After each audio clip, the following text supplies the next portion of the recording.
Well, that's enough dicking around.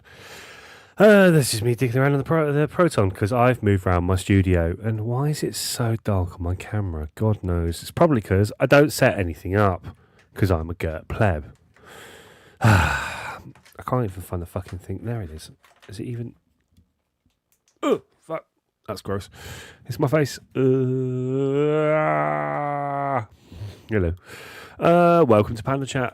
Oh, God, why is that doing that? No, do the other thing. What's that? There we go. God, it's fuck ugly, isn't he? Yes, welcome. We're off the back of... oh, shit, what was the challenge? Oh, fuck, I've even forgotten. Lost in Translation, that was it. So, for those of you who don't know, obviously PandaChat is like a offshoot of Hardware Jams, where we just chat shit about what happened last night. Yeah, I need more light. Right, so, timer at the ready. Hang on a minute. Stopwatch timer. 31 minutes.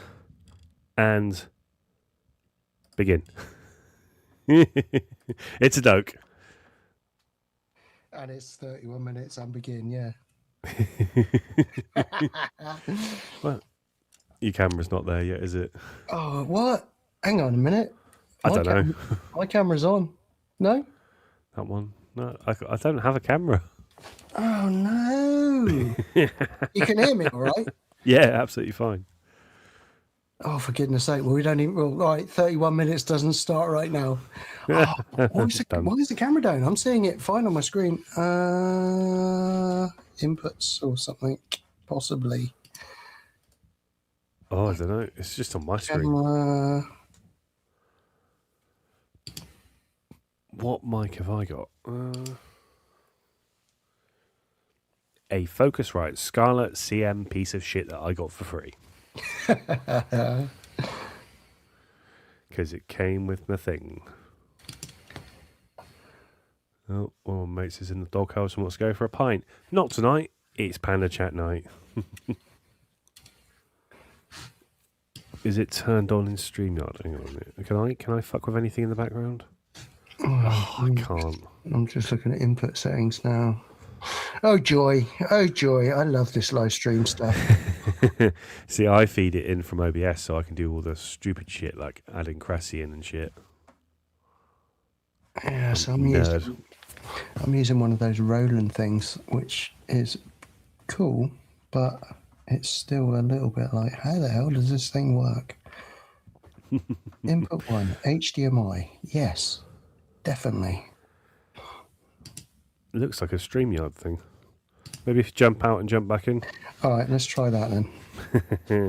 Whilst we're waiting for Doke to get online, hello Cress, hello Elshot, hello No Muchas Gracias, hello Good Jervis, Cornish Music, Tanner, Fiku, Probes, who else we have? Luke Magna, Kent Spong, we have Grace Griffin, Keith and Watford, Droigon, hello everyone, hello.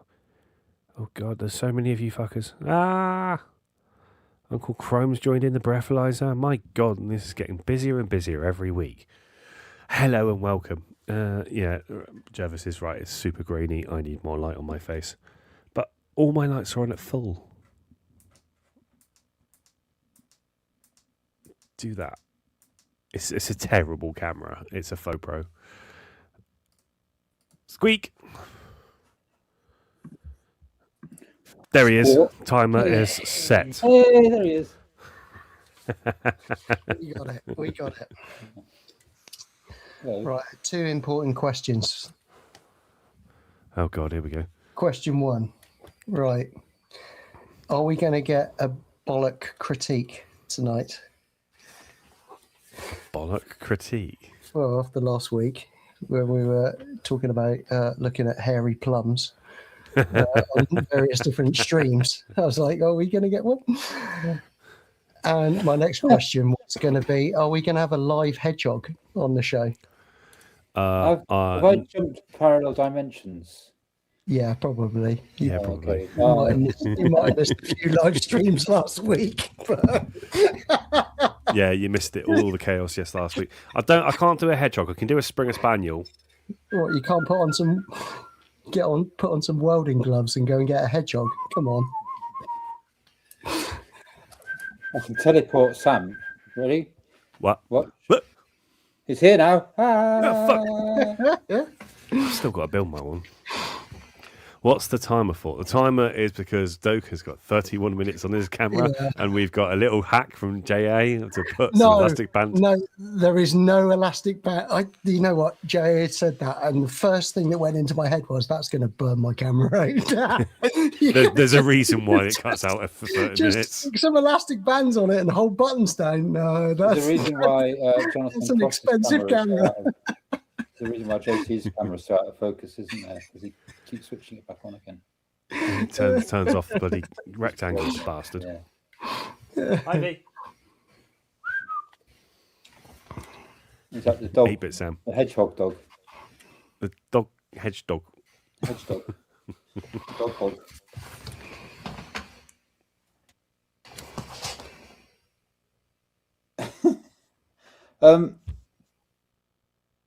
Your chum was good yesterday. Which one? Very cool. Richards. Oh, thank you very much, Grace. They're always good. They're always good, your jams. I like it. Your jam was good as well. Mine? No, Yours- Richard's. No, I really have slipped into another barrel. Fell into that one. Yeah, he walked right into that trap.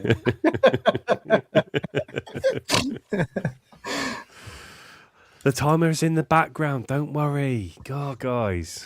It's absolutely superfluous anyway. Trust me, I have every faith in Canon software right now. Don't. Well, you think you found a workaround? Well, I joined the stream last week, and every 30 minutes the camera shut off. Initially, I thought it was just the battery dying, but yeah, it's a Canon thing where it shuts off after 30 minutes. So after a little bit of digging in the week and downloading software and watching a load of YouTubes and just being like, I don't know if I've cracked this or not. So I was just like, I did say last week, look, it's not a hedgehog. It's a hedge dog. It's a hedgehog. Look, hedge. She does love the hedges. Come on, you little bum. Can she speak? Can she say sausages? Sausages. You're too young to know that reference, aren't you? A little bit. Come on, Pat. God, she just face planted the floor. You threw her on the floor. No, she jumped down and she face planted the floor. Oh, God.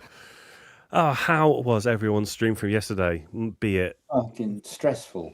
That didn't start according to plan, did it? I was just there in the background watching, thinking, oh dear God.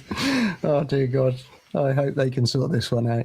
I don't think we've ever done that in gone from not to full streaming in 4 minutes. I did that.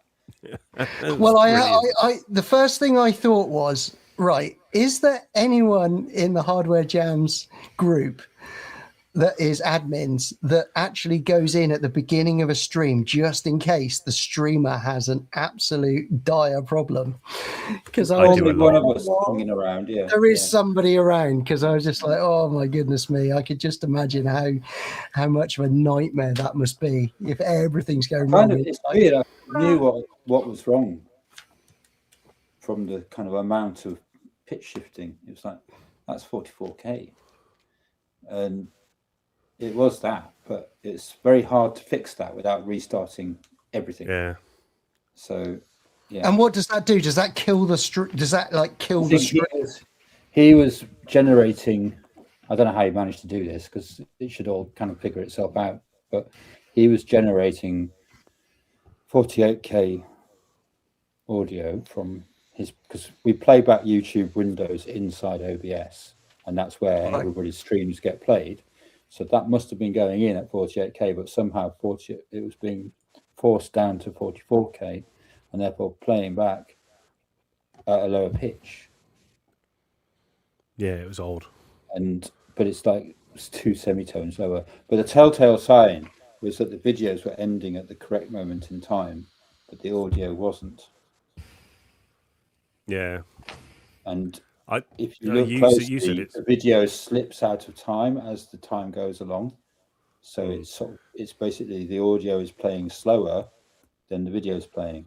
So it's got to be an audio setting, and the easiest way to make that go wrong in that kind of amount of pitch shift is very identifiably the difference between 48K and 40. Yeah, as soon 4K. as you said, "Oh, it's 2 semitones," I went, Heard it loads of times. That's 48 to 44.1. That's about two Yeah. two semitones." Yeah, yeah. Sad. We're sad So- fuckers to knowing that. No, it's just bitter experience, isn't it? Yeah, and then Daz's TED talk as well. The TED talk was. I thought when you said about dropping bollocks, I thought you were going to reference that. Yeah. That Maybe was, next week's challenge should be everyone has to that do a was a TED real talk. fun, that one. Yeah. Next week's challenge, a 5-minute TED talk. 5 minute TED talk about jamming. Illustrated Well, with musical examples. Yeah. I technically did a TED talk, didn't I? You didn't really do a TED talk. You just I did. ranted about shitting before having a shower. That's a TED talk. It's the importance of shitting before a shower. I'll have you know. That's an X-rated TEDx talk. Only reserved for Exeter. I did I'm not. manage- Well, it's not reserved for Exeter because I'm trying to work out what the importance of that would be. To you Sam, just it's step- very important. He's very, Well, very. If you You're shit passionate before about you it. shower, that way you don't have to double wash. You go You're out into kind the of world implying nice that- and clean. You're implying that you have a shower after you shit, regardless. The wife normally hears me shout, "Oh, for fuck's sake, I should have gone for a shit before the shower." Fucking hell, Cornish. That doesn't surprise me, funnily enough. No, Man of I efficient means, yeah. do not want to be his plumber.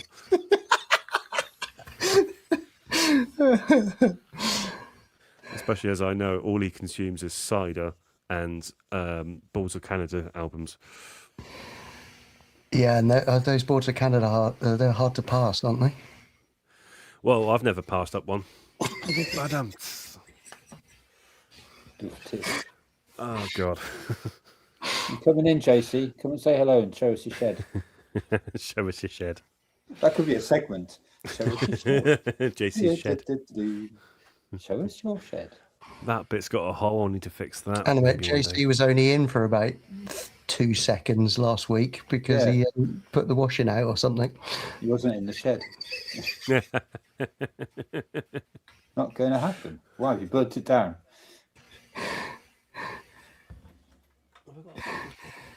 Nope. Damn it. Oh, God. I was confused from the beginning of the string because you were making drone music. Nah, I normally Well, make this isn't- something. Yeah, but Sam and drones is not a marriage that I often would even begin to imagine. Hang on a minute. Let me set up P6 cam. You were talking about this last week. You were like, I am not a drone person. I am on the grid. I need the grid. I need the grid. Yeah, and I have been very busy today and yesterday setting stuff up so that I can get back to being on the grid. So the only thing that was live that works at the moment is the proton. You have no was grid. You're degridded. I'm off the grid. Can I do that? There we go. Ungriddable. Yeah. We've been making some commission music. Oh, point face. Oh God! Ah, shit! Should be gone. Oh, I can hear not. me. Hey. There we go. Ooh. I've been setting up. That's extra pretty bits. tidy. So I've got an extra space to work on. Oh God! How do I make my camera fucking do the big thing? Why am I old? I can't make the camera do You're the big not thing. old. There we go. I don't hit ends, you twat. Big red Oh, button. shit. Not the big red button. It's the best one to press. It's always fun. No. Oh, I can make JC's single live. There you go. Grab JC's single. That's the QR code for it. Ooh.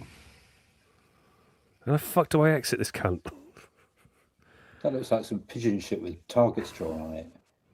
I am pigeon shit with Sean on it. Move from stage. Oh God! I wonder, does that mean I can do this then? You can technically join in. Where are the trains? Oh, the trains are next door. Where are the trains? Oh, there's the fucking control panel. Oh, I'll be back in a sec, don't worry. oh no! We'll work out how to do this. How do I fuck it off? Why won't it fuck off? Doke, I'm a technician. Why won't it work? Control Alt Just hit it. Just hit it. Just hit the keyboard. Cam face. Oh, look at this. No. That's fucked it up. There you go. There's PandaChat. I fucked that up. Go away. Remove. Well, I was just admiring your knees. Well, Thanks. This is a very, very shit way of doing this. Where the fuck is the exit button? This OnlyFans is rubbish. only There we go. Got spam. rid of it. What can I say? I'm very needy. So you Why? Southwesterners, that you be. There was the welcome return of Retless last night. Yes, the lovely Retless. It was a good showing from your part of the world. There was you two. There was Retless. There was Paul. There was Inhibited. Who else was? Was that it from the Southwest? I think so, because there was no Baby's DMAT. half Southwest, wasn't he?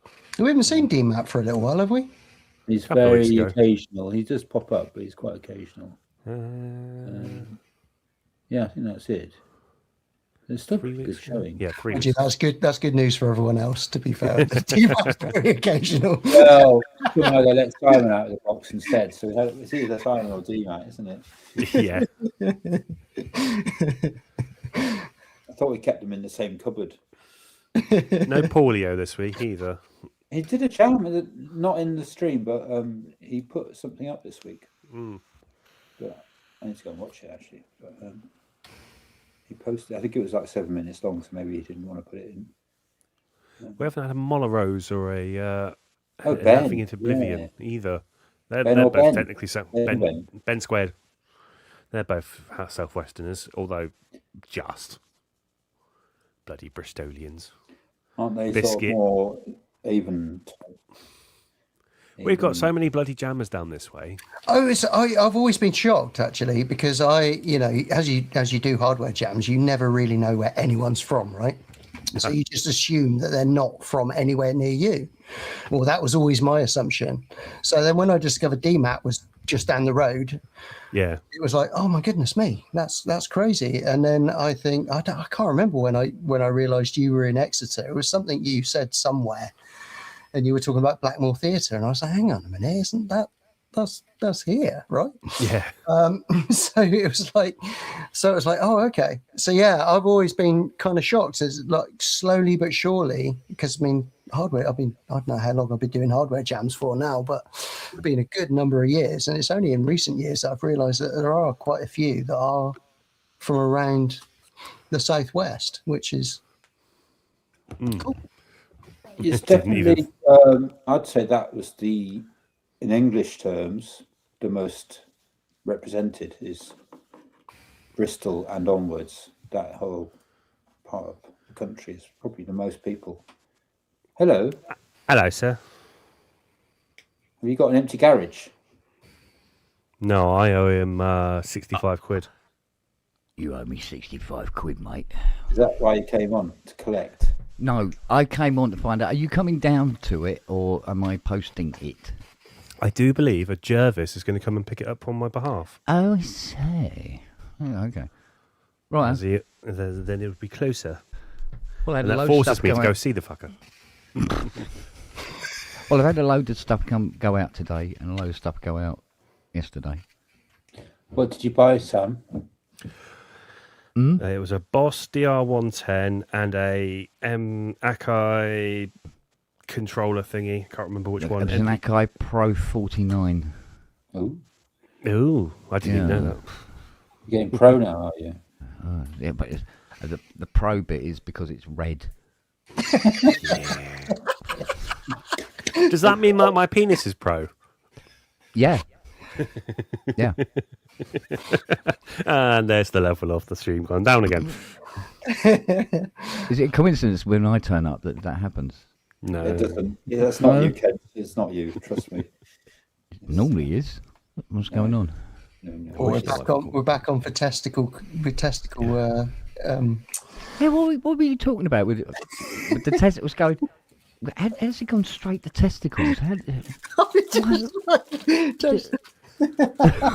don't know. Oh, it's because someone tried to come onto the chat last week. Yeah. And I said no. He didn't. Oh, they didn't right. You say had who one they of the, were. oh, yeah. Well, yeah, you were talking about what happened on your stream. Yeah. When you did have the. Oh, you should let them come in. It's a fucking laugh. It really is. You get the opportunity to take the piss out of somebody. It's great. Well, you couldn't I'll do that father a when you're here. daffodil with them, mate. What's the matter with you? I think Chris in a red dress has got a message for you. Is it that time? Really? Already?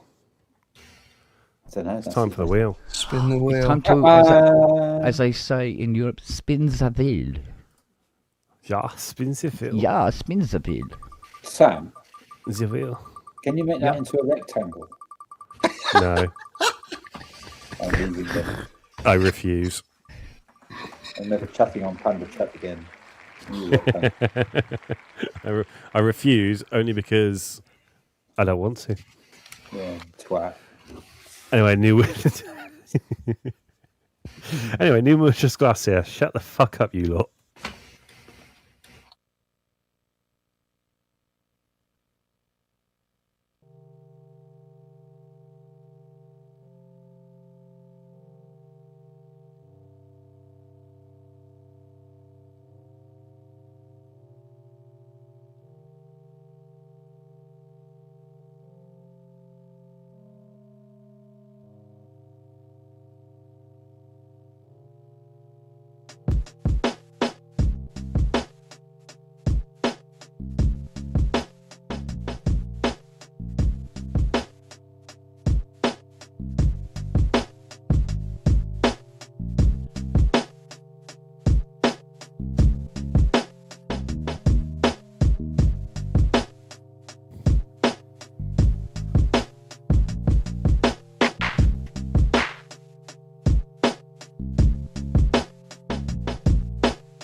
excellent one box jam from the normal just glass he has there. Button. You can talk, you lot, you know. I can't. I was muted. I didn't mute you. Oh, I did. Doak found the Doak of invisibility. Oh shit, he dropped it. He's back. Oh, he's back. Energize. Quick, no one tell him about his penis size. Okay, all right. We'll keep that under wraps or a napkin. But Postage stamp. I think you're muted, mate. That size. Yeah. No, we're good. We couldn't hear you swearing. Yes. Well, it's a family channel, right? Nah, it's fucking after 9 o'clock. Fuck that. Oh, okay. I don't listen to international law, just this law. Anyway, yeah, lovely stuff there. Does everyone from last night have a favourite jam?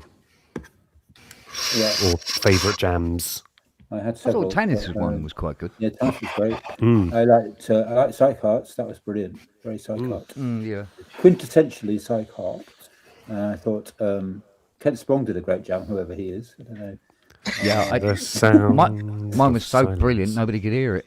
Yeah, it's like supersonic, baby. Yeah. Logie's fucking Shadow. That was the rocker. That one. That was Oh banging. yeah, that was Yeah. that was cool. And Electro Winds was mental. That was really good. Who was it who did the modular jam that was just like a sonic, like Studio 8? Or was it? Ballpark it wasn't jams? Ballpark. Ballpark was just drums, percussion, and stuff. No, it was just sound design. It was just pure sound design. And Oh, I had, flashback. yeah, flashback. And I had my Flashback's headphones always on, Oh, yes. brilliant, and I had it up really loud, and he hit that really high, like feedback, and I was like, "Wow!" It was crazy. Yeah, I loved it. Luke's was good, and I thought Symphonetics was wicked. Proper old school. Oh, Symphonetics one. Yeah, that drum and bass was some- fucking tasty. Oh yeah, that drum and bass one. Yeah, that was cool. Dub Socks did a good one. Yeah, Demio got those loads of modular jams last night, actually. Really tasty. I really like Brian's. Brian's was lovely. Brian's was good. Wild Babies was good. In fact, there's very few I didn't actually rate. In fact, It was one of those challenges where it was like it was an open field, so you didn't get a lot of similar stuff. Yeah. Which I like the challenges where it's like, oh, let's do an ambient challenge. Well, okay, but we're going to be all falling asleep within about half an hour of this.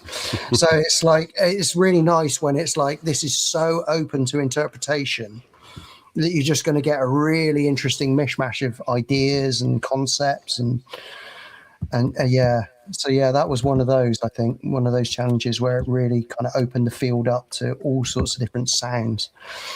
So yeah, a lot of fun. Grace's mic is mostly bass and mid, hard to hear you. You have no sibilance. because I've got an invisible hand over my mouth all the time. What platform is my train on again? He's become the head of the Imperial bloody army. Join. How are you getting it? Yeah. Who's going to speak to us? You do not know the power of the dark Okay, side. you need to sort your hearing out.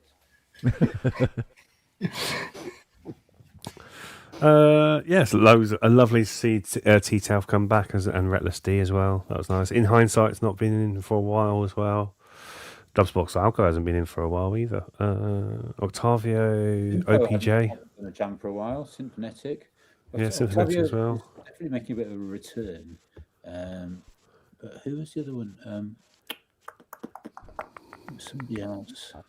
Sorry, we can cheat because we can look at the list. Yeah, we can cheat. Fat Dad. The return of the Fat Dad.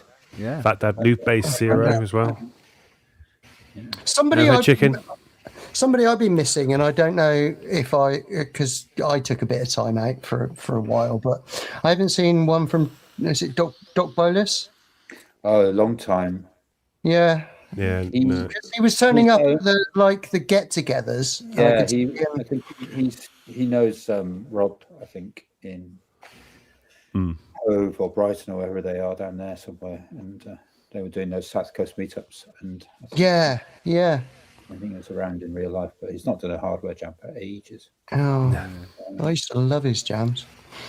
And well, a certain Septic Smile Yeah. decided to appear last night. Piss off. Yeah.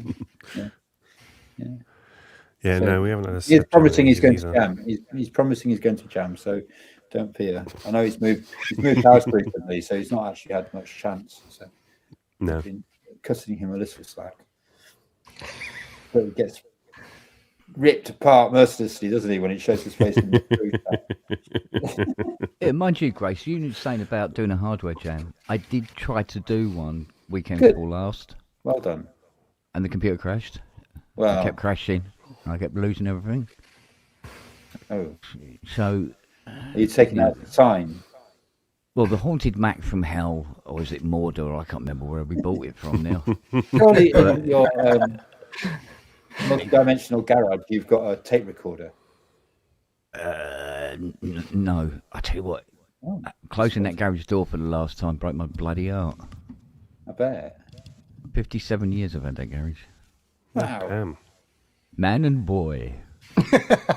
Yeah.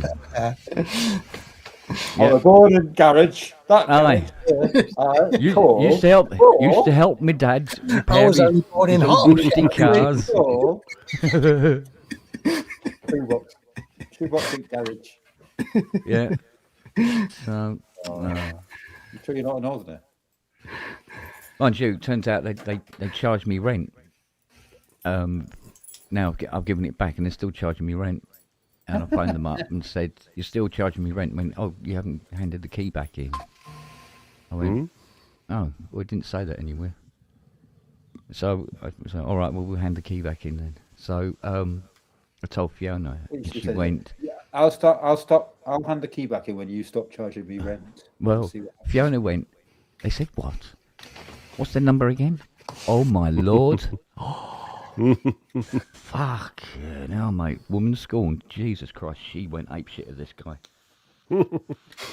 Oh. It's like, whoa, okay. Yeah. She went absolutely fucking mental. And then we spend a lot of time trying to piss them off.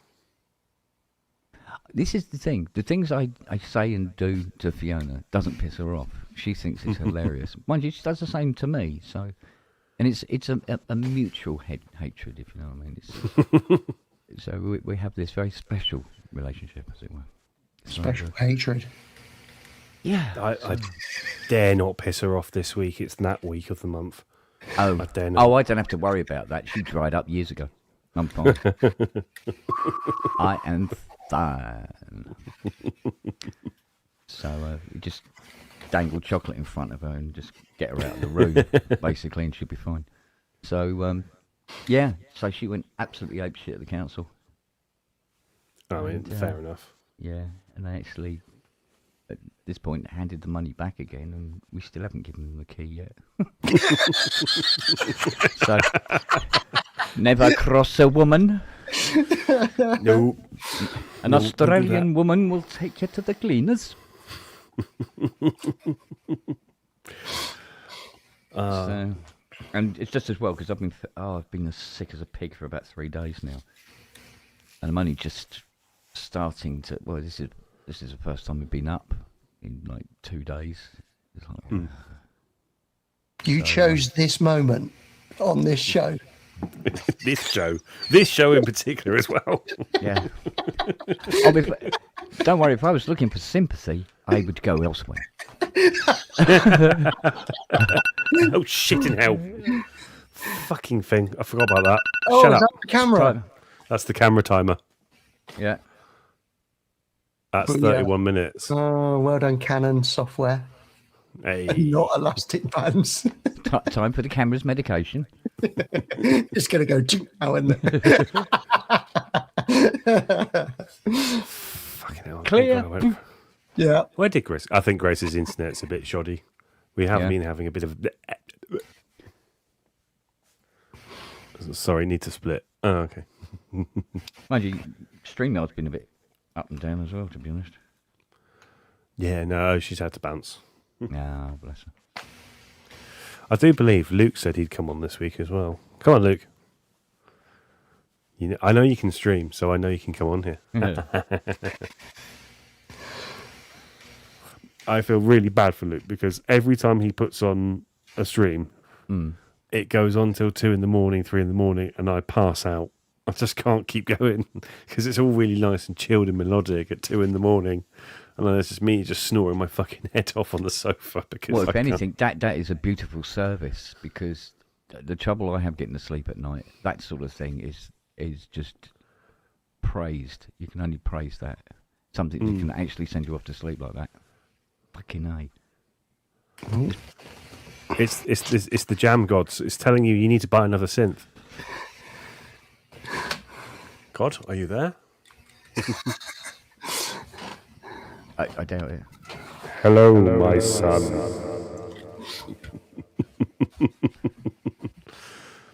I bet you anything. Has he not paid his electricity bill or something? No, I bet you anything. It's the wife trying to get his attention. Oh, I see. Oh, look, there's a penis shadow. Well, it's much kinder than how Fiona does it, by throwing an ashtray or something. The wife just shakes her fucking hand at my face when she wants to get my attention. Yeah. And then she'll stamp her feet because it's a deaf thing. And then she start dragging one hoof and put her horns down. Like Fiona used to do that. It's like, oh, okay, babe. They need to make chocolate for men in the shape of grenades so you can pull a pin and lob it at your woman. Yeah. No, if you want to confuse a woman, buy her a chocolate shoe. Because she'll be like, oh no, I should wear this. No, I should eat it. I should wear this. Keep busy for hours. I'm so glad Leah does not watch this. We're going to be in trouble. We are going to be in trouble. Like I said, I died 40 years ago. I'm fine.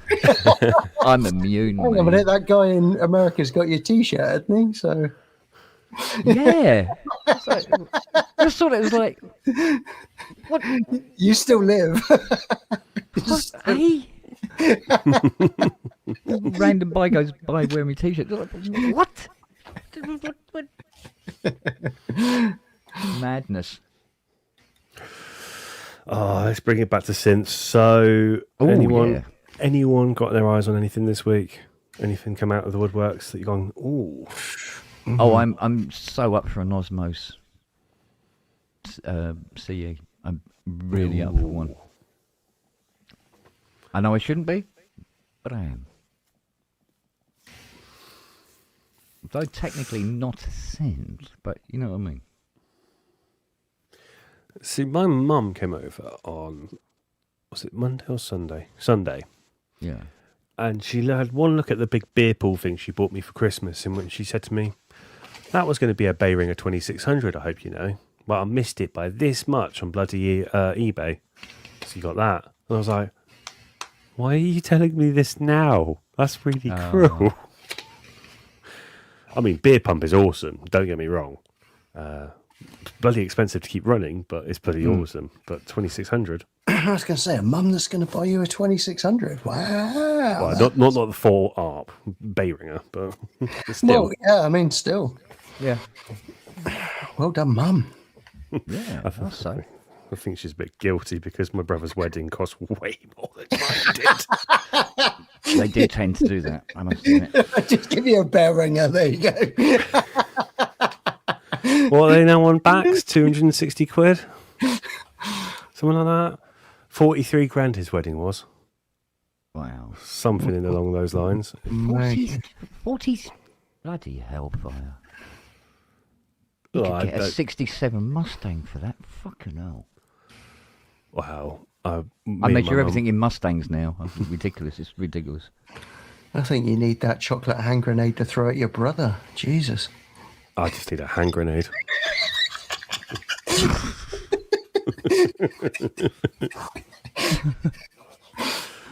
mate. The carp, the cork one. I've never had the experience. I've done the Antonus because I saw that at Bristonica. Played with a Beringer one. Is the carp bigger? Than the original. No, than the Beringer one. Beringer is an 8U rack mount, technically. Right. I think it's wider. I don't think it's rack mountable. I think they did a full size one and then they did a 3/4 size one. Oh, right, that's right, yeah. So I think the 3/4 size is still bigger than the barb. It needs 20, 30 years though to age, doesn't it? Yeah, I can do that for you, no time. just leave it in the garden for a week. You know what I'm doing, mate.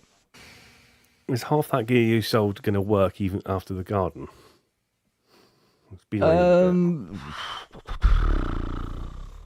There's a lot of it. I think that there was people were buying stuff because of the components more than actually getting them up and kicking. Whereas Hot Paradox, Dave, he's a hobbyist. He doesn't mind throwing money at things and just does it for the hell of it. So, he reckons he'll be able to get those two. Well, one of those 808s working out of the two, and the two SX400s get one of them working. Although I think he might be able to get both of them working because there wasn't that much wrong with them. So, as for the RS09, that's probably the most rusty keyboard I've ever seen in my life, to be honest. But the ensemble chorus in it is one of the best ones Roland ever did. I think it's pretty much the same as the. It's definitely in sound anyway. It's the same as the one that was in the CE1 pedal, which costs. I suppose the CE1 pedal costs a bloody fortune now. So yeah, I mean he bought that. What was it, the Prophet 5 front panel? I mean. Oh yeah. It hasn't got anything. It hasn't even got a bass. For Christ's sake.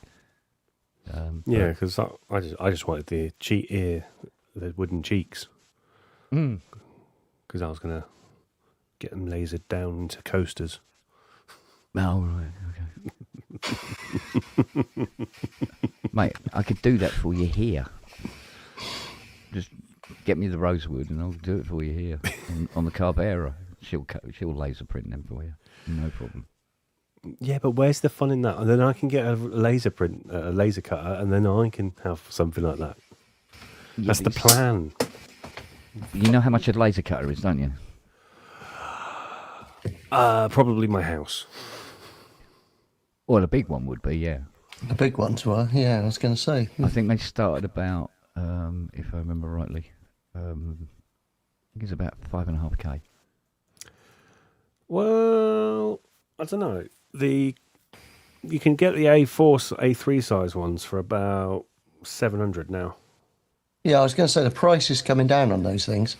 So I mean, like you were talking about, A3 sheet was in reality an A4 sheet. You'll have to, because you've got to lock it in and all that. Yeah. yeah, Well, what you've got to be careful about is the cheaper ones, their accuracy tolerances can be a little bit more than one would like. Be like buying a laser printer from a laser cutter from Temu. Yeah. Basically. Well, the one that my friend's got, the Creality one that's the same as my printer. Mm-hmm. They do like very intricate brickwork in models. Yeah. And like N gauge, and I'm going, fuck. Actually, that's pretty cool. So Yeah. it's not too bad, but I think they've got the more wattage laser. Yeah. It's not red, let's put it that way. The RSA. Oh, cool. So out of all of that kit, is there anything you was like, fuck, I shouldn't have got rid of that? Yeah, practically all of it. Oh, fair. Seriously, no, practically all of it, because all those spares would come into play at some point eventually. Oh, that's a good point. And which is why I was hanging on to all that stuff and paying £25 a week to keep it. But now the garage is gone, I simply have nowhere to put it. at all. There's nowhere left now. So it had to go. It had to go, and it seemed ridiculous to frighten a skip. So. Well, you made some pennies off it anyway. Yeah, a ludicrous amount actually. I'm still reeling from how much that auction made. I find it quite bizarre. I think I had to leave after the 808s, so I haven't got a clue what was left. Well, I mean, Ty bought the Andromeda. Oh, the A6. Yeah, Bloody hell. and I said to him, "You do know that doesn't work, and it will never, ever, ever, ever work unless you buy another A6 and put that A6 in it." And he went, "Yeah, but I need, it's all right for parts, isn't it?" I went, Oh. "Yeah, if you're buying it for that, fine." He said, "Yeah, I've already got one." I went, "Oh, of course you had." Yeah, of course you've already got one. Yeah. I think they're calling for a wheel spin. Spins the wheel. Yes, let's do it. Wheel of Spinningtons. Who's it going to be? Is it going to be a 404? I haven't had one of those yet in a while. It's going to be a seagull, mate. There's only one seagull jam. You've got a 1 in 5,000, 6,000 chance of getting that seagull jam. I feel lucky. Motherfucker! Hey, we got a 404. Bugger you, wire baby. After being so nice, making sure you're giving your wife some fucking foot rubs for all that jam integration. I saw that yesterday. Look happy. Yeah, it was nice to see Look Happy back in the chat, in the lineup yesterday. I don't think he was in the chat. Is it a 404 though? It's not. Right. You know the rules. Shut the fuck up, you lot.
Bloody hell. That was ultra cacophony. I love that. That was brilliant. That was deliciously chaotic. Reminded me a little bit of Art of Noise right at the beginning. Yeah. It's like 200 BPM. It was the full speed challenge, to be fair. So I think the challenge was over 180 BPM we had to play with. Ooh, GABA. Yeah, GABA territory. In some worlds, can get away with drum and bass, although drum and bass at 180 starts to get a bit. The fuck? I don't know. That kind of worked. Weirdly. Why is my dog just coming in and fucked off? So I have a question, and I was working up in, this is for the Devon folk amongst us. I was working up on Widdicombe in the Moor, right up on the top of Dartmoor today. I was taking down an art exhibition, and it was at an art retreat, and I was looking at this place and I was thinking, my God, this would be really wicked for like a hardware jams group. They've got beds, they've got places to stay, they've got this exhibition space, which, you know, flip that, bring your PA up. Let's just change this exhibition space into something slightly different. Has Hardware Jams ever? I know it's. I mean, we're a worldwide group, right? So, and there are people in the UK and all the rest of it. But like, have we ever done a retreat? Have we ever said like, let's just get together? Like, somebody's got a barn, somebody's got a field. Like, let's all just go. Bring your tent, whatever, and just let's hang out and just jam for a weekend. Have we ever done that? No. And it was one of Inky's things she always wanted to do, was to do a get together. And the trouble is that some of us feel it's not as inclusive if we did it UK based. Inclusive. Yeah, it's not inclusive for sure. It is a bit shit for other people to have to travel halfway across the world just to see us fucking muppets. On the same token, it isn't that we haven't thought about it. I think it's one of those things we either do it and we rip the plaster off and just get on with it, or we just don't. But to do it under the name of Hardware Jams, probably not. Maybe something else. Maybe something else. Yeah, and just say okay. But I mean, it could be something that, you know, it could spread, right? It doesn't stop other people. I know there's not maybe as many people in various other. I mean, what's this down in Chile? Yeah, he might be on his own for that one. But well, you say that. I do believe he's coming to the UK in August. Oh man! If he comes to Exeter, give us a shout. I'll come and say hello. That is the plan. It's one of those things that if you do it one year, and then you do it the following year, it's one of those things they gain traction, and people will come from further afield. Yeah, you know. I mean, there was people from bloody Canada going to the Dawlish Synth meet. Oh yeah, there was, and the States and stuff like that. Like, even you know, Mike Metley come over from the States and stuff like that. It's like, you know, to this tiny little seaside town to look at a broken chroma. It's a bit of a shithole as well. But you know, the thing was, I mean, the amount of people that turned up, it was quite like, wow. Yeah, I'm not against it personally. Like I say, I've bought a PA now. I've got everything I need to run an EMOM. Maybe it is in the guise of an EMOM, but we do it as Hardware Jams EMOM, so you don't have one set place either.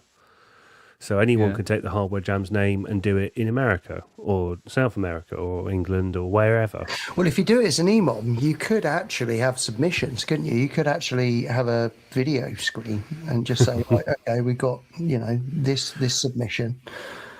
I don't know. Well, it was just curious. It was like I was looking at this place and just thinking, my God, this would be such a cool place to, you know, I mean, it's the middle of Dartmoor, so it's a random place, and it could be a random place anywhere, right? Doesn't have to be this particular place. But I was just like, well, this is just set up. It's got it's got beds, it's got breakfast, it's got Yeah. space, and it's in the middle of nowhere. We're not going to be pissing anyone off. We could just have a really good shindig. And I was like, has Hardware Jam's done it? So yeah, I mean, whatever. If it happens, it happens. But it does feel like the UK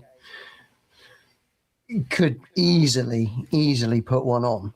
I think there's half of us. I mean, it might have to be a little more Middle England to suit everyone travelling, but it could be done. I mean, the conversations we were having was, when me and Inky, was Bristol or Birmingham seemed like the most logical places. Yeah, for sure. To come out into the middle arse of nowhere in Dartmoor is a bit of a trek for those. It's a bit of a trek for me, for fuck's sake. It was a bit of a drive this morning. Beautiful. Over in that there Widdicombe. Widdicombe. Yeah. I think the appeal of doing it in like these little seaside places, out in the middle of nowhere, is that the local people are more accommodating about it, because to them they're bringing revenue in. So they're more accommodating to the people who go there. Yeah. So if you're setting up a PA in a field or something like that, and you've got tents up and everything all over the place, and they go, yeah, as long as you come and eat in our restaurant, we're fucking fine. Buy fish and chips from us, mate. You're up for it. And I think most of the hardware jammers are of an age where we're probably like, I'm probably done by about 11. Which is great for us, because that means we can shut the PA down at 11, and those who want to party can fuck off to the pub, and those who don't can go to bed. Exactly, yeah. I mean, when was it? It was this time last year. Clownfest did their first outing. Was it last year or year before last? Fuck. That's the first time I saw JC play. Anyway, it was awesome, and it was like in a little pub downstairs. And no, it had to be last year. Yeah. And then they did their first festival as well in a field in arse end fucking nowhere in Wales, and it works. The idea does work. I can't fathom how much work they had to get that going, because they had to get a full bloody circus top, they had to get a PA up, someone had generators, someone had first aid kits, etc., and the amount of recce's I reckon they did to find that one spot must have been mad. But I know one of their jammers, for lack of a better word, clowns, is, I think, vaguely local to them, the area where we stayed. So, yeah, it's not impossible. I'll put it that way. It's good to have it in a venue if you can, because if you have it in a field, from what I found out when we were looking into the Dawlish thing, was councils tend to, like, if you're holding it in a field, they want to do a health and safety checks on it. Yeah. Yeah. And it's all paperwork and bollocks, and blah blah blah blah blah, and all that cobblers, Yeah. I mean, and I think the hardware jammer community is a bit like, well, let's just plug four ways into four ways, right? We're a little bit easygoing on the kind of like, this doesn't have to be the perfect PA. We're not doing a festival, right? We're just getting together. We're plugging some stuff in. We like, bring your best box, whatever you want to use, but just bring your one or two, and let's just all, because I've tried this with the U service before, but like just getting loads and loads of equipment around in a circle and trying to create something that's half coherent is very, very difficult. So it's more a case of just like, and especially if you have little side spaces. I mean, if we could find a space that had ultimately, little break-off rooms, right? So you could be like, oh yeah, I love what you do, like DMAP. Do you want to come over and let's have a little jam over here, and we'll bring a couple of other people, and so you can just have like little spaces, but we're all just camping out, right? We're just cracking a beer, lighting a fire or whatever, and just hanging out and just chatting, getting to know each other as well as people. But yeah, I do get that it's not inclusive, and that does rile with me. So, but I could imagine this could spread as well. It could be like, absolutely. I'm sure there's some of the UK contingent. I'd be one of them if I could afford it at the time. But it'd be like, well, let's go to Belgium, let's go over to Finland, let's go over to we'll you know, just throw a gadget in a backpack and as long as we can get some cheap digs for for a couple of days. Yeah. We could fly or whatever. We could probably do it. But Well, I don't know. It was just a thought, and I was just in that space, and I was just like, well, if it could happen, I would do it here. This would be fun. This would be fun for a group of people. Well, that little room that I hired for my wedding, and I did a gig over on Saturday in my venue in the Barnfield on Southern Hay. You might know whereabouts. I know. I'm talking about. Yeah. That cost me £405. That was mates' race, I'll be honest. That cost me £405 to hire for my wedding. I'd have to assume 66% occupancy is my go-to for ticket price. That works out to be about, let's say, £12 per head. We'd have to charge on the door because they will charge me. £12 for a whole night full of music's not bad. Not at all. And then we could also have we'll spend on kit. yeah, considering how much we've wanked on all the shit. Yeah, good point. Yeah, that's a very good point. Actually. Christ, the amount I've spent. Jesus.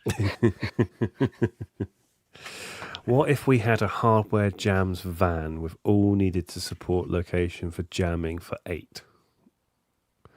I like that idea. I did actually. Long wheelbase. Yeah. Have you seen these caravan parks that have been popping up all over the country now? And they have chalets as well. So you can have a chalet. Well, Autumn's Parties was one of those festivals, right? You just go to like one of the. So if you set it so it was like in off peak, it'd be dirt cheap. It'd be glad of the business. Hang on a minute. Why don't I just stick loads of fucking camping beds in my house and we just do it in my garden? Well, how big's your garden? Not very big. At least I could drive home. Where do I put the CSA? Can I keep that in the downstairs toilet? Yeah, you can actually. Don't worry, it's used to it. I reckon it'll just fit. Yeah, just about. Nobody, people pissing up it all evening. That'd be good. Hey, you wanted to age it quickly. Yeah, why are those keys so yellow? It's like that DX1, isn't it? I gave Robbie. I said to him, I said, that's been in my downstairs toilet for 14 years. Famous people with piss splashed on that very, very synth. Bit of splashback.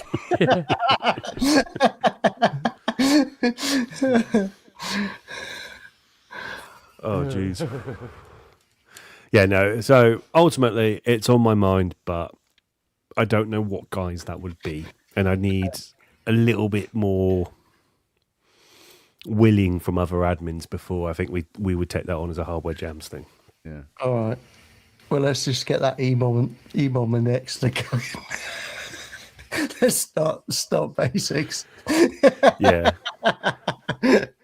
I still need to ask Patrick at the Phoenix. I kind of pissed him off last Thursday, though, because I had my fucking PA pointed at his venue blasting house music for 3 hours. Oh, was that video you had up on Facebook? Yeah. That was that. Out the back. That was out the back. Was it? I was trying to figure out where that was. I was like, oh, it looks familiar. Yeah, out the back of the Ram. And, yeah, and then my mate went free party with the music, and I went, oh, fuck, I'm going to get so told off for this. Oh, dear. So that is your PA. All right, so I've seen your PA. That's a nice little PA system. Two-thirds of it. I could only fit it 2/3 in the car. Christ. I've got 2 more subs to go with that. That's 2 more subs. Oh, my Jesus. Okay. Yeah, you got 1 to move the floor and 1 to move the air. Fantastic. Yeah. All right. So, that aside... Even the Live Aid organisers are going, fuck me, mate, really? You'd be able to hear that in New York. It's the cheapest boxes I could find on Bax Music. It sounds meaty, to be fair. Why the hell did you buy a massive PA system?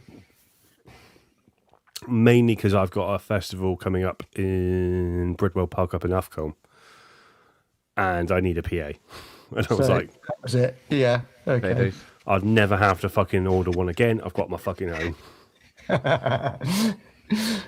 Yeah, that's the plan. Just to kind of have my own kit, because I also need a contingency, because, you know, working in a theatre, it's not exactly the most lucrative of businesses. And so I need something to fall back on. So if you've got a massive fucking PA, people want it. I used to when I lived in London, I had a PA system, and I just put it out for hire. And I was only part of the DIY scene, so I was only they were only taking it out to small pubs. But my God, it was out every night of the week. It was fantastic. All I did was deliver it and pick it up. But I couldn't do that. I need to stay with it. No, I just used to leave it. Someone's going to blow a cone. Someone's going to blow a cone. Yeah, no. I need to ask about that bloke who makes it in Sheffield that Grace was on about last week, the Rave Cave guy. Oh, that guy that paints the stuff out on the street. Yeah. Yeah, he sounded fantastic. My Facebook went quiet about him like for a few weeks, and then Grace said it on bloody PandaChat, and now he's back. So thanks, Facebook. For once, I want you to listen to me. Thank you, algorithm. Yeah. Oh, I think we're kind of a time where we should probably spin the wheel. Spin the wheel. Yeah. There's the wheel. There's the wheel. Who the fuck is going to end up on the wheel? It can't be me. Another 404? I reckon it's Grace because she fucked off. Yeah. And she's never seen, well, apart from last week on Hardware Jams. Oh, it's Mollerose, Ben Welby. Yeah. Is it 404 though? It's not. Hooray. Nope. Right, you know the drill. Shut the fuck up.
Bloody magnificent that was. I love that IDM stuff that people do. Gorgeous work from Molyneux, Ben Wilby. Well, the electrons are so set up for that whole Oh god, yeah. concept. I got a love-hate relationship with the electron stuff, though. I mean, I had the mono machine and machine drum really early on, and they were fantastic machines. Really, really interesting concepts, and especially with the locking that everyone got into later on. But my later machines, the Digitact and the mono machine, I mean, the buttons are crap. They're crapping out. It's just like they're just sticky, and they won't click down and click up. So I've fallen out of love with Electron, even though I was an absolute Electron fanboy for many, many years. I just like, can I rely on this to be still good in so many years or not? Hard to know. These Electron buttons. Probably. I want the white caps. Hang on a minute, let me get one out. I have 2 in my hand, and I know I've got 7 more somewhere else. Well, because yours are crapped out as well, are they? Yeah, those ones. Yeah, those ones. Yeah, they're a pain in the arse. I just bought some spare for the Rhythm, just in case. Just in case. The Octatrack actually had 4 buttons die. Got some from Electron, but they didn't turn up, so I had to go. Oi, where's my fucking things? No, I haven't even opened that pack of them. Well, they're worth hanging on to because you can send them to somebody that knows how to sort it out, and you can. Well, I'm dab hand with a soldering iron. Oh, okay. Well, I've got a couple of machines. I'll send your way then. But yeah, it's just like, I know I've got the Mark 1 Digitact, but yeah, the buttons have really crapped out on it. And I guess, I don't know how old that machine is now at this point, but I haven't really put it through its paces. I've used it, but I haven't really pushed those buttons a hell of a lot. So I'm kind of disappointed, really, considering how many machines that I've got that are way, way older that are just doing so much better. Yeah.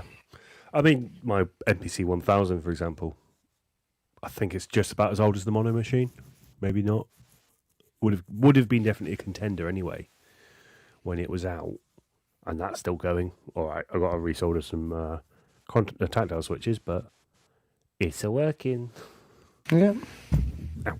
And funnily enough, my old Electron machines are still working fine. It's just that next generation that moved after the Octatrack.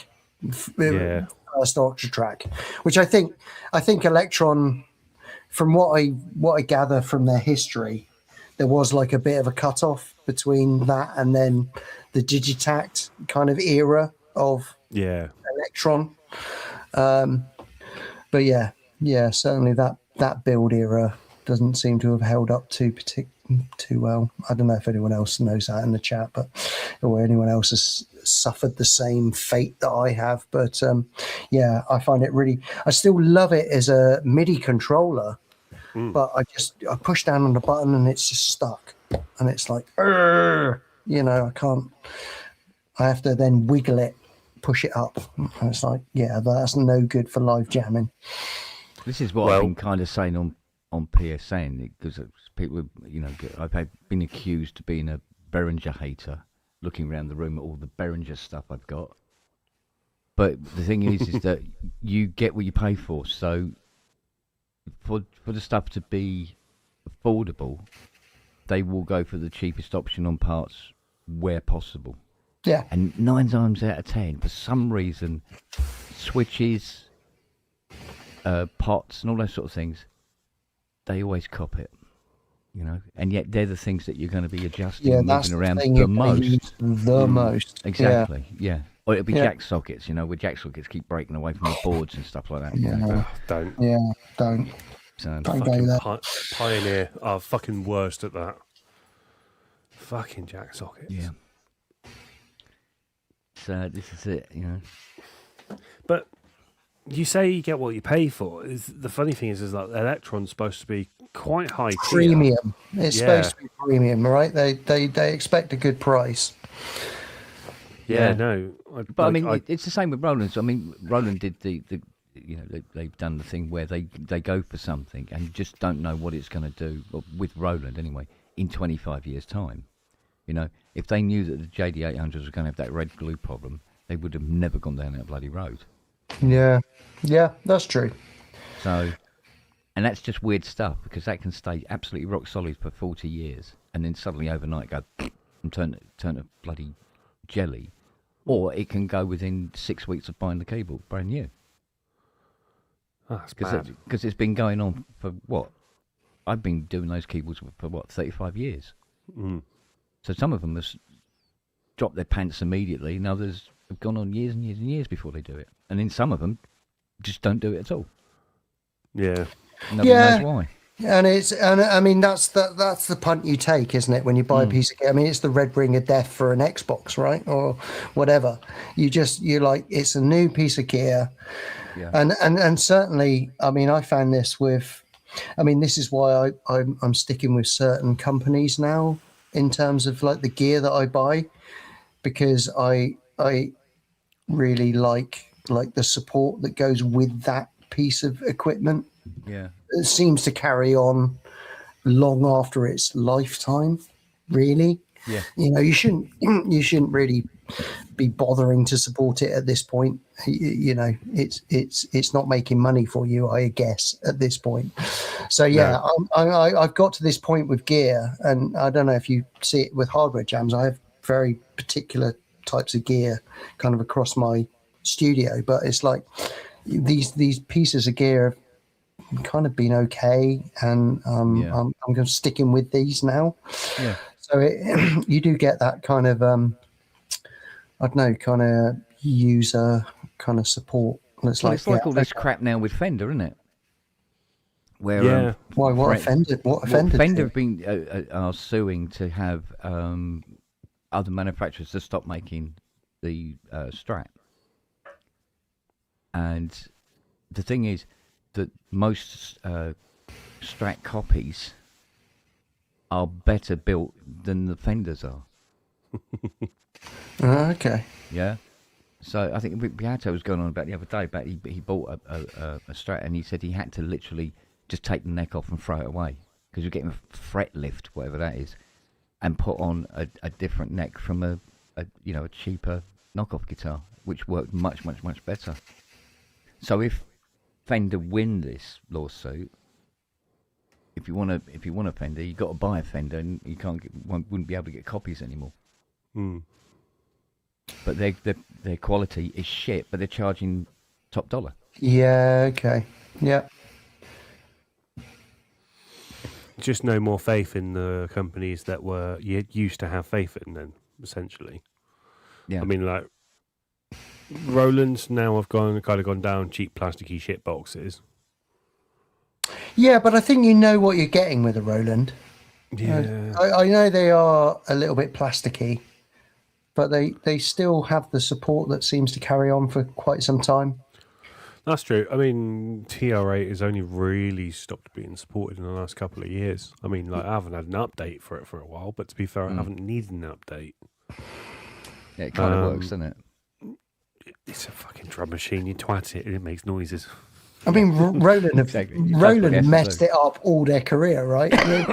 They've got lucky on some mess ups, right? And so, but I think they still, I don't know, I kind of still like the Roland brand. It's just the menu diving that's never been fun. Yeah, that's never been fun. That's never been fun. I mean, like the JV1080, I've been learning the menu diving on my off chances when I'm a little bit bored of the Akai, I jump up to the 1080. And it's just like learning what effects it can do and stuff like that. And then you've got to remember the fucking utilities, right? Enter to save the fucking thing. God, that got tedious very quickly. Yeah. Oh, yeah, no. But I think they've always, since they hit the digital phase, they've always been synonymous with menu diving.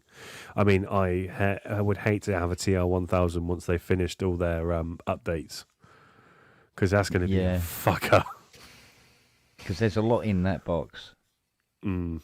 There's a lot in that box. If they got menus for all of that stuff that's in it. Yeah. Yeah. Yeah, there is an editor, Chrome. I just refuse to use an editor because I bought the box to come away from the screen. Again, the editor side of things, where like plug it in to USB and then you can access everything. It's like no, I just want it on the front panel. And yes, if I've got a menu dive I don't mind one menu dive. So like a shift. And then you've got the next thing. That's fine. But yeah, when you've got to go through page and I mean, I remember my Korg M1 and I loved the Korg M1. I absolutely adored it. I've still got mine. But Jesus Christ on a bike. Yeah. The menu diving. Up, down. Yeah. And that button those buttons were not the best buttons. No. Eventually, I pushed one of those buttons and it fell right through the box. Yeah. It bloody snaps off. Yeah, they snapped off. Yeah. But yeah, I mean, oh my God. I adored that M1. I was so gutted when it died. But yeah, I didn't want to replace it. I didn't want to go back to it. So, yeah. Have you still got its dying carcass? Yeah, it's in my shed.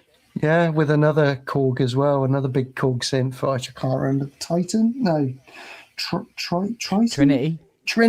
Yeah. Trinity, yeah. I got two of them, like a whole rust buckets. Yeah, about the same era, isn't it? Trinity. Yeah, about the same era, yeah. And I mean, they were absolute workhorses. I mean, hell of a hard to program, but they made amazing sounds. I mean, it was that first year. I mean, what was the M1 was like an affordable. I mean, I got it in the 90s, right? But I think it came out in the 80s, late 80s. 88, I think. Yeah, maybe. It's quite late. It was quite late in the 80s. I paid 2,200 quid for my one. Boom, 88.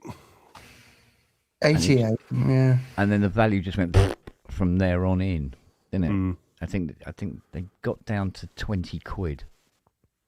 At one point, you could pick up. Why did they duck so dramatically? I think it had a lot to do with the sounds, because the M1 was it's like with the DX7, the sound gets heavily used. Yeah. And suddenly heavily used. And there was loads of people had bought them, and they just became. It's like, oh, it's an M1. Let's, I mean, I must admit, the M1 piano, I loved it. I loved it. But after about 9 months, I didn't love it anymore.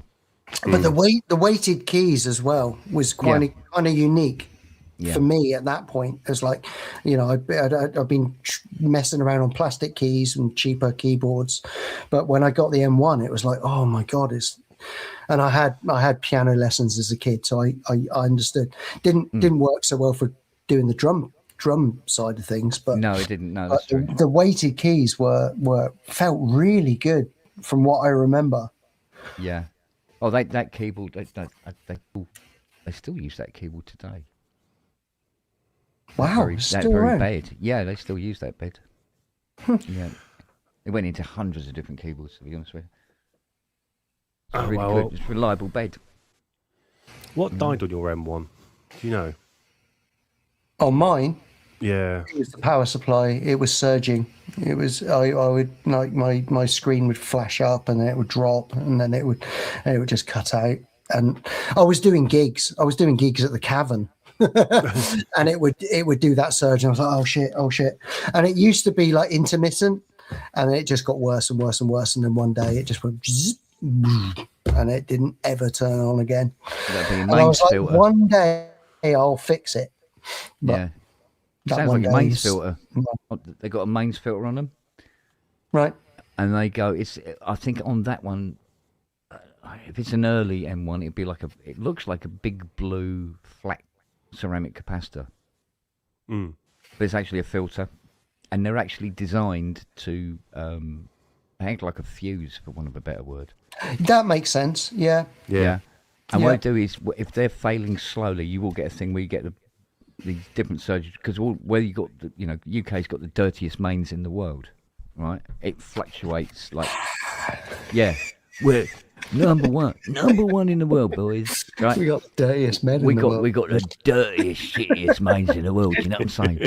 And they do, and sometimes they fail very slowly. And what happens is as the mains is fluctuating between 210 and 290 volt all over the fucking shop, depending on what's going on. Yeah.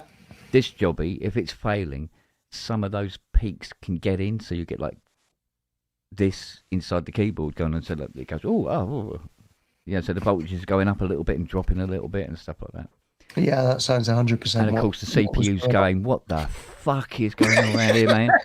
And stuff like that. Yeah.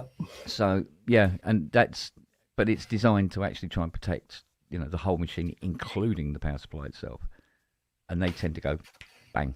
I think they're only a few pence, Just whack a new one in. Don't say that now that the thing is rusted like in my shed. Well, no, because that's good to know. It's good. It is good to know, though, because I think mine's doing the same thing. So I've just turned it off and not touched it. Yeah. So, but mine sits underneath all my gear, nice and warm inside in a blanket, not in a shed. Got a little blankie for it. It's just so I don't spill beer all over it. Yeah. Okay. So what are you trying to say? It's a sacrificial blankie, I'll have you know. Because I must admit, when I cleaned out the keyboard of my Hydrosense Deluxe, fucking hell, the amount of bits of tobacco and shit and biscuit crumbs and stuff like that. And where they got all the poly aftertouch sensors, in some places you couldn't see the poly aftertouch sensors. There was just this pile of fucking shit on it. So I had to clean it all out. I'm going, okay, don't eat over your Hydrosense anymore, Ken. Right? You're a dirty little bastard. Stop it. I do love John Alchemy's sets when he's got a fag in the mouth, and I'm like, how much ash is in those keybeds? Like, how much has fallen? Yeah. But right, like I said before, the stuff I found inside Sense is just mind blowing. The stuff that gets in there is just unbelievable. Is this being a pain in the ass? Yes, it is. Oh, fuck. What's up? My Mac's bonging lots, which tells me that the USB-C thing has died. Shit. There's a little ribbon controller in MacBook M1s which goes to the USB-C outputs, and this one's already gone in for a service, and it's happened again. Oh. So, shit. So if I've got no video, which I don't, means it's just fucking died. Oh. You got video right now? No, that's going into the Mac Mini. This is Mac Mini, and then the wheel is on my MacBook. Okay. Do you know what? For 20 odd years, I had people saying, "Oh, you should get a Mac. They're really reliable." Nope. No, 20 fucking years, I was getting that. And I get a Mac, and it's Bluetooth doesn't work, and all the rest of it, and it's like, for fuck's sake. I used to solely gig electronica on a Mac laptop, the G4 era, and you'd see the little wheel of death start spinning. Yeah. And it's like, right, audio's still running. I can't do anything, but let's just hope this gig stays, and then it just goes. Like, oh god, right, okay. Oh man. And then you just hear, you're like, I'm gonna have to reset, and then there's work. I mean, this couldn't be worse in a gig, right? And then like the technician wouldn't take the sound down, so you'd restart the computer, and you just hear the chime over the PA. It's like, yeah, I've just restarted my Mac. I know, but yeah, I mean, yeah, I ditched all my computers for my musics now. I'm just run it through the desk. Do everything I would have done in post on a computer, like compression and EQing. It's like, right, I'm going to do it before. I'm going to get my sound absolutely right in my desk, I'm going to put all my compression on it. I'm going to get my EQing as best as I can. If I mess it up, I mess it up. Fair enough. But I could also mess it up in post, right? Yeah.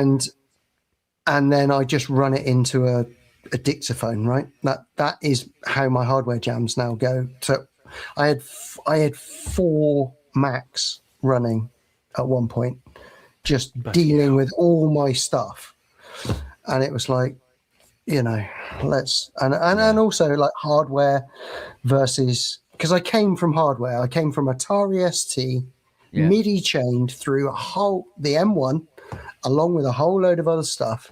Yeah. And it went through a mixing desk, and it was recorded onto cassette. It was recorded onto mini disc at the next stage. It was recorded onto, and if it didn't come out right, it didn't come out right. That was the end of it. And then the computer era of my life came in, and I had my laptops, and I relied so heavily on post. Like everything was post. Like, don't worry, I can fix it all in post. And I did that, and I did that, and I did that. And then hardware jams, I guess, was one of those eras where it's like, you know what? I love the computer. I love Cubase. I love like tweaking things endlessly in post-production. But let's just go for it. Let's just say, okay, these computers, and I sold them. I sold all the computers just so they weren't there. Yeah. And I just said, desk, hardware, and let's just go back, and we just record onto a what was essentially like I used to do on a mini disc recorder. I don't really get that option, because if I was to go hardware, I'd actually have to hire an orchestra. So because of all the orchestral libraries, it has to be done via the computer. But I hear you. I miss those sounds. I miss having my Spitfire, and I miss having my Reactor, which was a big part of what I was doing, was using Reactor, and I also had that era of like, I've got a gazillion plugins. Look at me, I've got all of them, but actually I was only using about 4 or 5. I think so. I most kind of went through. I think everyone has to kind of decide at some point what they're going to do and what they're going to kind of decide on. And I was like, well, you know what, I will go back to computer. I'm sure I will go back, but it was just like, right, my Macs are getting old. They're I've been shafted by software as well over the years, like probably more let down than hardware. Like a hardware synth dies, right? Yeah. And the M1 was it was like, I can put that to bed. I've used that M1 to death, and I've programmed it, and I could dream it in my sleep. I knew how to use it. And then when it died, it was like, okay, we move on from that one. But with the software side of things, it's like, well, it's an OS update. Done. You can't use this anymore, or we're just this software doesn't exist anymore. And you're just like, well, where the hell did that go? I was using that yesterday, and now it's not available. What? So I've felt more safe with a bunch of hardware. And yes, it can fail at any point. Yeah, you can turn it on, you go to switch it on, and it doesn't switch on. Fine. Yeah. But I can live with that more than I can just be like, oh, it's Mac. Mac OS is now going to Thundercat, and we aren't gonna now support this system. So all that financial investment is now like, that's behind you now. You can't use it. And it's like, Jesus Christ on a bike. Yeah. Well, it happens in Windows as well. Yeah, and then hard drives, you're just like, oh yeah, it'll be safe. I got it backed up. No, hard drive goes down, and then another hard drive goes down. It's like, well, all those backups are now long gone. So my faith in the computer side of things has just dwindled a little bit. And I'm like with Ty, he's got the Nuage controller, the Yamaha controller for Cubase not Cubase, the other, the Pro one. Nuendo. Nuendo, thank you. Yeah. I mean, but it's Cubase. It's Cubase, yeah. And it is. And it's this thing cost him, I don't know, it was about 24k or whatever it was. And Yamaha turned around, we're not supporting it anymore. We're not going to support silicon. Bye. Yep, bye. And he's got to upgrade, and he can't because it's like this only works. So he's trying to work his way around that now. And I don't envy him. So anybody can pull the rug out from under you, with software. For sure. Is your video working again, Sam? I thought I saw the wheel from momentarily. Yeah, it's intermittent. I'm gonna give it 2 more minutes. If it goes bong again, I might have to end it sooner than I wanted to. But I should be okay. Hopefully, no, it's just gone. Yeah, nope, just gone. Fuck's sake! Oh man! Fucking Apple! Why? Why did they go USB-C? I fucking hate USB-C. Yeah, you keep fucking bonging, you little cunt. Well, to sound like a grumpy old man, but the USB-C, I mean, everything is USB plugged into this thing, and I've got this great big thing hanging out the side of my USB-C stuff that's wider than the Mac itself, just running what we're doing right now. Again, that was the other side of Mac, where it's like I was on FireWire. Yeah, my stuff plugged into FireWire. Okay, fine. All right, now we're upgrading to Thunderbolt. Okay, so I got a converter from FireWire to Thunderbolt. Brilliant.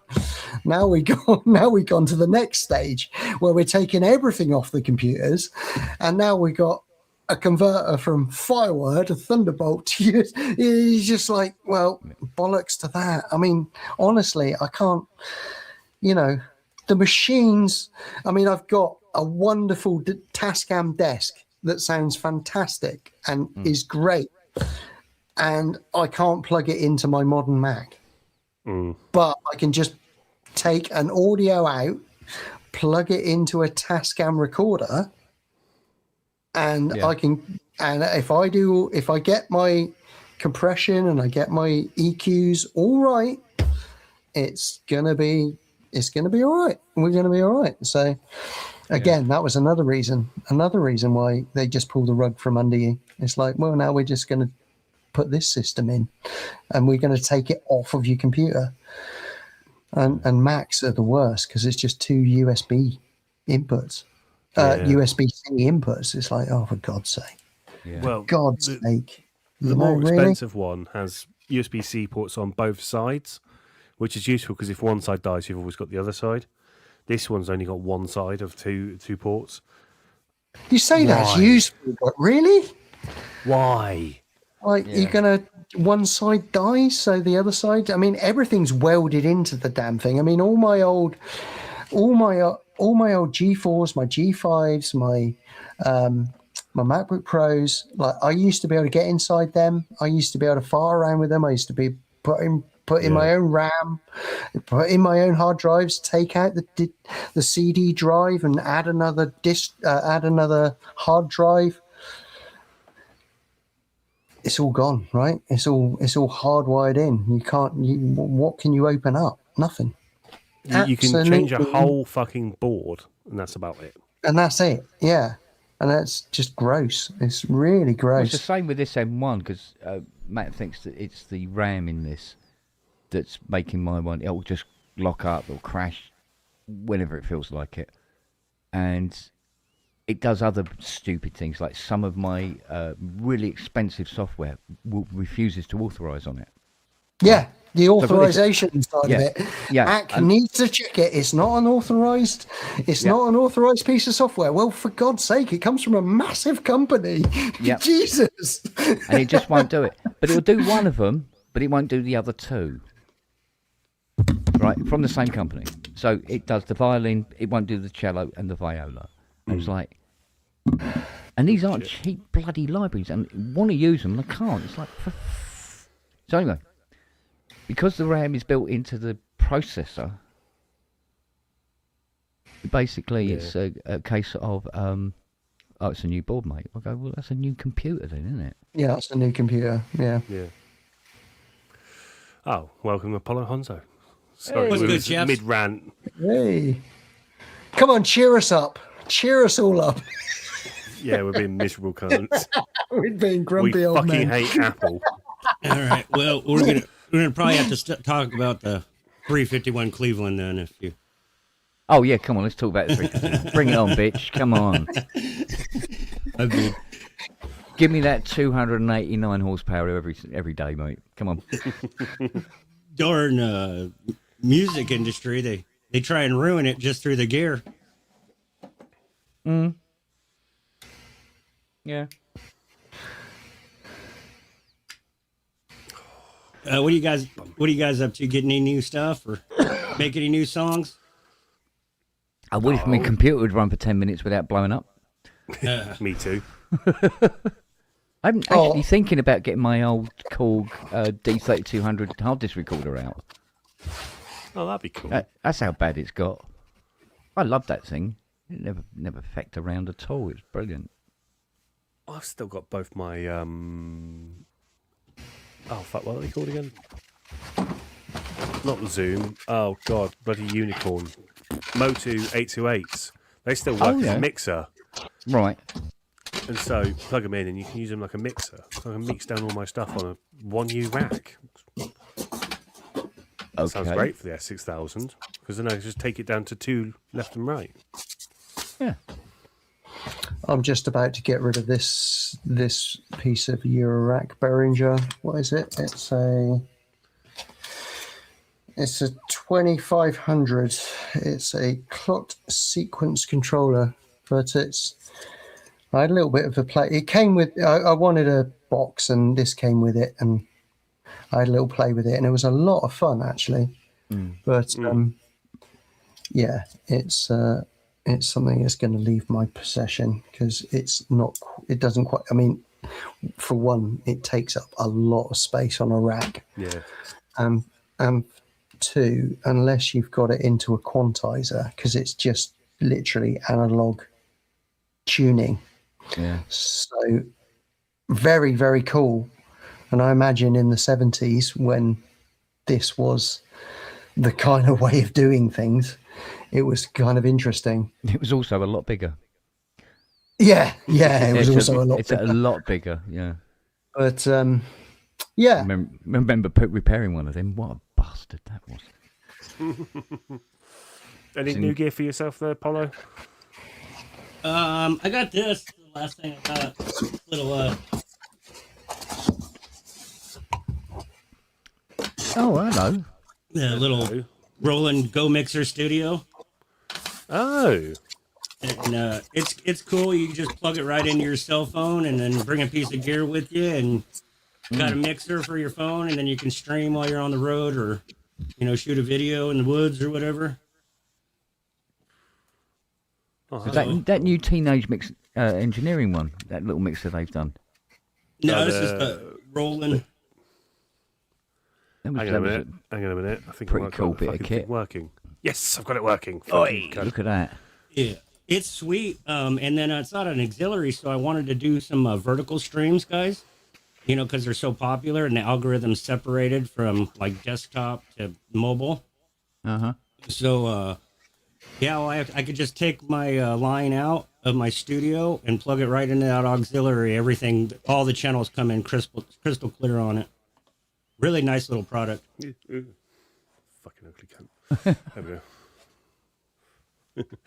Excellent. That's really good. Because I got myself, a Zoom H1. I just takes a line in. It's all right if you go out and about. Or I'll bring something that's got USB-C, fucking USB-C, and just stream it straight into the Ableton or OBS. But that sounds so much better. I want to do that. And it can be powered by your phone, can it? Yeah, Chris, it's powered by your phone. Chris, it has reverb, compressing, and what else has it got in it? It doesn't have mass effects. It's just got like reverb and compression and something else in it. But yeah, very little effects in it. Well, there you go. Well, Is sorry. it me, or is Roland really, really bad at promoting their products? These things come out and they just, I mean, I don't know. I hunt around for gear, and Roland stuff just seems to go under the radar. I don't know how it, and then suddenly, like, I'll stumble across it. It's They not don't- like Yeah. it's Yeah, just they don't come to me. advertise. Yeah, they don't advertise like they used to back in the day. It's crazy, right? I mean, the MV1 Verse Lab was one that really didn't hit any marketing. And the only way I found it is one of the jammers had it. I can't remember who now. Shit. One of the American jammers, anyway. Jason Hayder, that was it. And it just turned up, and I was like, oh, that looks interesting. And it looks like an NPC, but Roland. And then I looked a bit more into it. It was a bit more like, the MC101 with quite a lot of limitations, but pushed it towards people who wanted to play with just a band in a box sort of thing. So you could sing into it, and it would do all your vocals and stuff. I think that was basically what it was. But it completely missed the shit at it. I mean, I remember when the the original Go Mixer came out, and there was a big hoo-ha about that because, you can plug in your phone and then you can turn up your guitar and turn up your synths and shit into it. And then the Pro didn't get a very good release, and I haven't even fucking heard anything about the studio, so this is pretty cool. Yeah, this just came out maybe 3 months ago, maybe 4 months ago tops. Yeah. But my buddy, he has the old one that you were talking about, and it was fine. I mean, it was, it's nice turning your cell phone, especially if you have an Apple, because it doesn't even have an auxiliary jack in it, so you can't plug an auxiliary jack into it like a smart, for smartphone. There's just no, you have to go through the USB-C.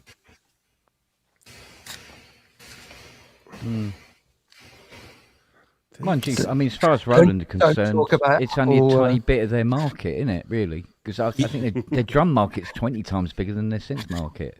I think so. And then also, with all the guitar players and stuff and Boss, Yeah. Boss is their company. That's probably what they seem to focus on the most for advertising, it seems. Yeah. But I mean, that little Boss V22, they advertised that for 6 darn months before it even came out, Right,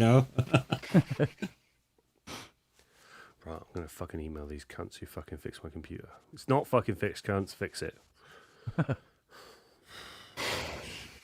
That's what I was worried about with this M1, of taking it into a Mac shop and then pointing and laughing at it for 20 minutes and then giving it back. So it seems to work really well if it was an office machine. So if it's just got the OS on it, it appears to run all day long. It doesn't have a problem. So I'm going to wipe the drive, back the drive up, just put the OS on it, take it into the shop and get it part X'd on something, probably an M4. Yeah. Strange story about my G5 Mac. I had the G5 Tower, beautiful, beautiful object. And I went to turn it on one day in my studio, dead. Just didn't turn on. Oh. Went on the news the next day, Steve Jobs had died. I was like, no way. Did they program that in? I don't know. But anyway, yeah. It was just, Bamboo DNA, that is, mate. yeah, it's like, yeah, okay. Okay, well, that's a good way to go out. Take your computers with you. But yes, yeah, that G5 was an absolutely beautiful object. I mean, it was massive tower, but it was hella powerful at the time. I think it was the most powerful computer on the planet when it came out. But yeah, there we go. I got that gathering rust next to the M1 in my shed.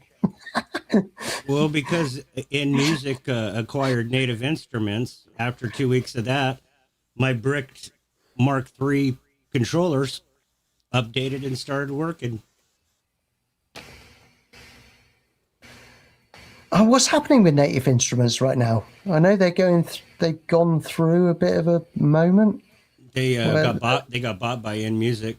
Is it so? Okay, is that a positive for the future of them? Like I said, I bought this $900 controller Yeah. along with everybody else. A week later, all of our controllers got bricked. They would not do anything about it. So this thing's been bricked in my studio for like 9 months. And then Wow.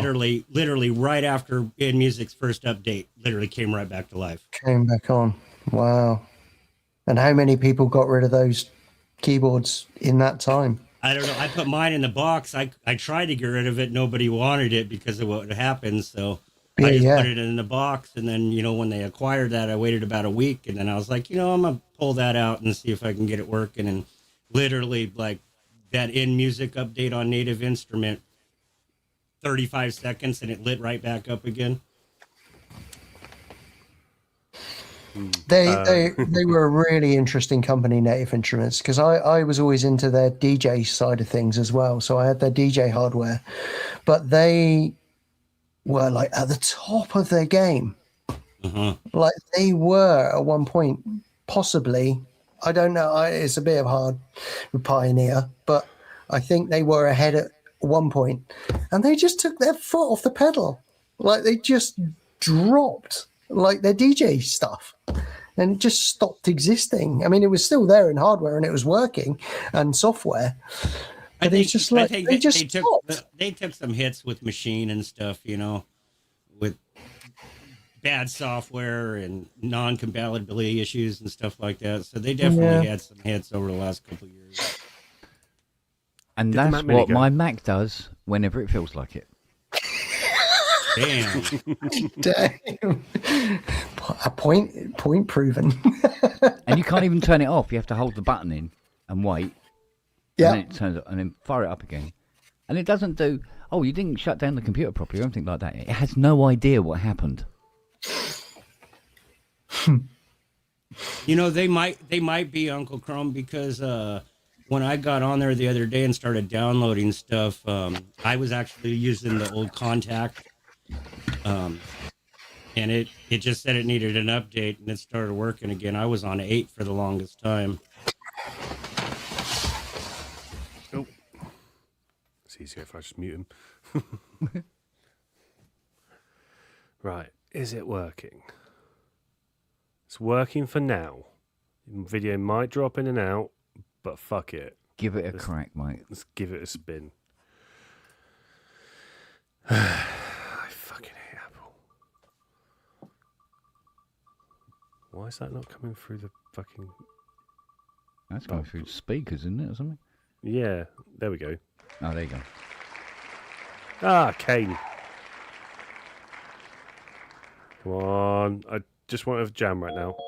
Right. Shut up, you lot.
just need an excuse to go get a drink. I hope the video didn't drop out. It didn't. I was hoping that was going to be longer.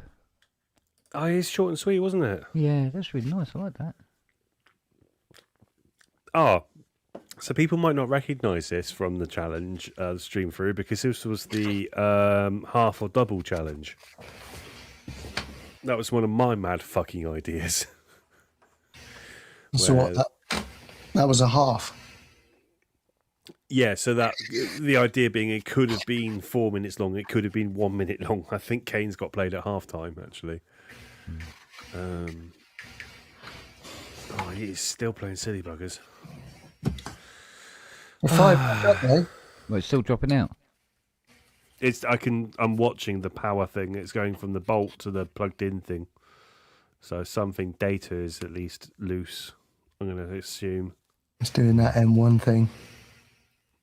It's an M1. It's going to die. The M1 is going to die. No! That's the. Tell you what, it was because we were talking about our dead M1s and it felt so fucking left out. Well, Fucking thing. well, at least if you push down on the keyboard, your finger might not go through the hole and into the synth. No, but at this point, my fist might go through the screen. Well, there we go. That's we've sold Max tonight. That's for sure. We've done a good job on that. That'll be the next sponsor. I'll tell you what we've sold is we've sold hardware jamming, doing it all on fucking hardware. Absolutely, 100%. Yeah, it does make sense, doesn't it? Put it on hardware. Mind you, that said, I've been playing a plugin since I think Saturday now, just trying it out. And I used to have one of these keyboards back in the day, and it's really good, I must admit. It's like having her back again. It's the new Cherry one. I can't say what it is, but it's good. It's good. I think they announced it. Was it end of the week? Next week? I can't know. One of them. And yeah, I was going. Yeah, I remember this. This is fun. So, so there's a lot to be said for software as well. But, 100%, 100%. But my God, you know.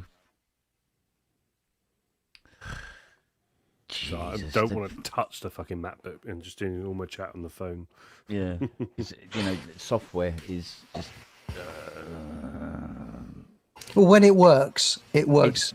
It's brilliant. Incredibly, yeah, absolutely brilliant. And I will never ever regret the moment that I sort of stopped using hardware and went onto the computer and did everything inside of a screen. Yeah. I love all of that, but well, I've always enjoyed having a blend of the two. Yeah, because there's a shitload of hardware in here, but there's also all that as well. Yeah. And when I'm doing the film score type stuff, you need this lot out here, but you also need all that shit in there as well. And it's just getting them to work together. As a team, yeah. Yeah. I mean, I found I had to go back to 5-pin DIN because USB, with everything connected to USB, my syncing was not good. It just wasn't very good. But when I went all back to 5-pin DIN, fucking worked a treat. And didn't get any of the shit with it. I've never had so much good syncing since my Atari ST. The minute I moved to computer, the syncing went completely to shit. On the Atari ST, though, you had to have the cracked version of Cubase, so you didn't have to use the dongle. I did have the cracked version of Cubase. Yeah, because the dongle used to make Cubase crash. Believe it or not. Its actual copy protection used to make it crash. So if you had the cracked version, ran all day long, no problem. Well, it was only a couple of years ago I fired up the Atari ST, and I was amazed that the cracked version of that disc and the Atari all fired up. I mean, it was, put the little floppy in, and it's going. Yeah. And you're like, Well, see, the thing is, this is why I make glitch music. This is exactly why I make glitch. I've been brought upon that sound. Precisely it, because in them days, they didn't release software to the public until it fucking worked properly. Yeah, well, there was no taking it back. There's no Patching. updates. They don't update. They get the software to work solid before you buy it. Yeah. Whereas today they'll release what they go. Oh, it's an alpha version. You go, it doesn't work at all, mate. Yeah, well, we'll get there. We'll give you an update at some point. Yeah. Still fucking got them. Join the Discord and tell us what you're having the problems with. 1.5 megabytes? Damn, that's a lot. Yeah, good lord. And I haven't set the USB up on the S6000, so I'm still doing things through fucking floppy disk. Yay, floppy disk. It works. It does. Where's the Commodore 64 at? Yeah. No, that is it firmly not there. I'm using my MPC 1000, but I've still got a fucking CF card. Oh, it's physical. It's big. It's massive. Oh, those cards. Almost Yeah, the size of a Nintendo cartridge. I remember them. Yeah. Yeah, you try and fuck. To be fair, they've now started making USB-C to compact flash cards readers. Oh. So I can now just whack all my stuff over from my Mac over to my MPC 1000. Although I just fucking plug it in with the USB. I don't care about that. I think it's a little bit faster, but not that much more faster. Have you not put a GoTech in that 6000 yet? No, I kind of like the old school way of working, saving it onto a floppy drive. I should, but I can't. To be fair, no, I can't be asked. Yeah, worrying. Yeah, I know some mad bastard's made a SCSI to serial port thing, so you can plug in just a serial in the front and just go straight USB into a computer. Yeah. Some mad bastard's done that, but I couldn't find it anywhere. I was like, that's kind of where I want to go, but then I thought it's already got the USB port on the back. Why don't I just fucking use that when I find a Windows PC? I Yeah. don't know. Are those floppy disks gonna stand the test of time? Because they've outlasted CDs for sure. I've got CDs that just are dogged. There's nothing wrong with them. They're just cacked out. I've got CDs where the silver is actually separated from the plastic. Shit like that. And it's like, yeah. And I've got floppy disks that I can still shove in the machine. I've got tape cassettes and my dad's tape cassettes from the 70s. Like I will put them in a tape machine and they will immediately snap now. So they've got to that point where that tape is just won't last any longer. But yeah, floppy disks. I've got got boxes and boxes and boxes of floppy disks. I've got boxes and boxes and boxes of mini disc, and I have no idea how long those things will last. But they're outlasting CDs right now. Well, I've got a mini disc player, and I've got a floppy drive reader. Why don't we find out? Chris said that's my PC. Those are the fans that you see. Oh, fancy! You got the spinning LEDs. Chris thought I was doing witchcraft in the music studio. He's like, "What the hell is that?" Hey, Simon. Oh, Simon's fucking track last night. Fucking arsehole. What a great track that was. Yes. And fucking MC Splice as well. That fucking cracked me up. Oh, it was brilliant. I got what have I got? I fucking hell, I'm trying to remember now.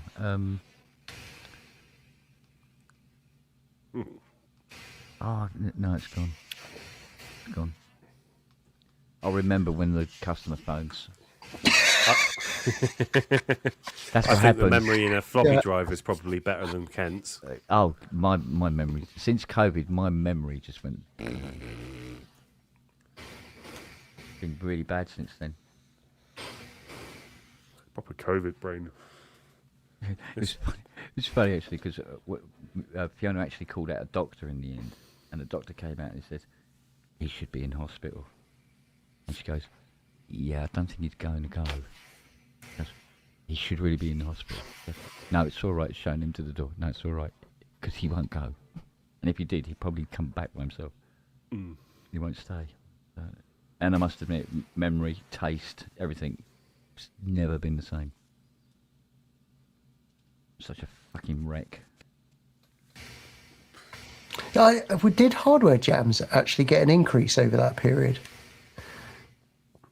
Because I was definitely doing hardware jams around that time, but I can't remember. Because I mean, there's like there's a lot of talk about like, oh, loads of people went out and bought Euro Rack, and then after COVID they just sold it all off because it was a time and they were having a go at that sort of stuff. But I can't remember if hardware jams actually had an increase in that period of like people just hardware jams isn't actually as old as you think. The Facebook page is a lot older. It's the stream through bed definitely was born, I think. Yeah, out this of COVID. kind of this really took off during lockdown. Yeah. This kind of this kind of thing setup went through the roof. Yeah. Yeah, it was. To be fair, I can't really fucking remember that because I spent every day pissed as a skunk. That was my COVID. But yeah, no, it was a. I know I started doing more hardware jams during COVID. Actually, that's a good point. I definitely did a lot more music. Oh, hardware jams is 2017. JC says. Oh, thank God he's in the chat. I was going to say it goes prior COVID, that's for sure. Yeah, I think I've been doing it for a good number of years now. Oh, Jesus Christ, it's 10 years old next year. Wow, there you go. That's legendary. That's a good enough excuse, JC, to do a fucking Hardware Jams Festival live. Absolutely. There's your e-mom. Bloody hell. Trying to prod that bear so I get a bit more fucking energy out of them. Is it me? As you get older, time goes by faster? There's a theory behind that. Is there? When you're 1 year old, it's that one is like, quite a large portion of your life. When you're 2, 1 year is half of your life. Right. When you're 10, it's 1/10 of your life. Right. So as you kind of look at a year, you now look at it as a small increment of your life, whereas when you were 10, it's such a large increment of your life. Yeah. So yeah, time does technically speed up. Yeah, I for you. suppose it's, yeah. So hang on a minute. As I hit 50, does that mean I've got like about 15 minutes? What have I got? Well, put it this way. I'll have breakfast and I go, I wonder what time it is. And go, it's fucking Wednesday. You know what I mean? It's like... No, weeks, it's Thursday. Weeks are going by like this. Like bang, bang, bang, bang. Like this. What the fuck is going on, at my age, this year is only about 2 weeks into it right now. I mean, January was just yesterday. Yeah. I know, Yep. it's just... Oh, it's mental. It really is. Don't worry, Ken. It's only 2 more sleeps for Christmas. True enough. It's true enough. I better find out what I'm going to buy Fiona for Christmas now. New Year's is just a fortnight away. Yeah. It's that wiggly thing she keeps waking up at night at, isn't it? That's the dog's tail. Yeah. Oh, speaking of dog, I'm going to go put her to bed in a minute. Shit. Hey, I just wanted to stop in and say, hey, I got the day off, so I'm going to work on this popcorn jam for the boys. Yeah, I need to start working on mine. I got it all middied up on the keyboard.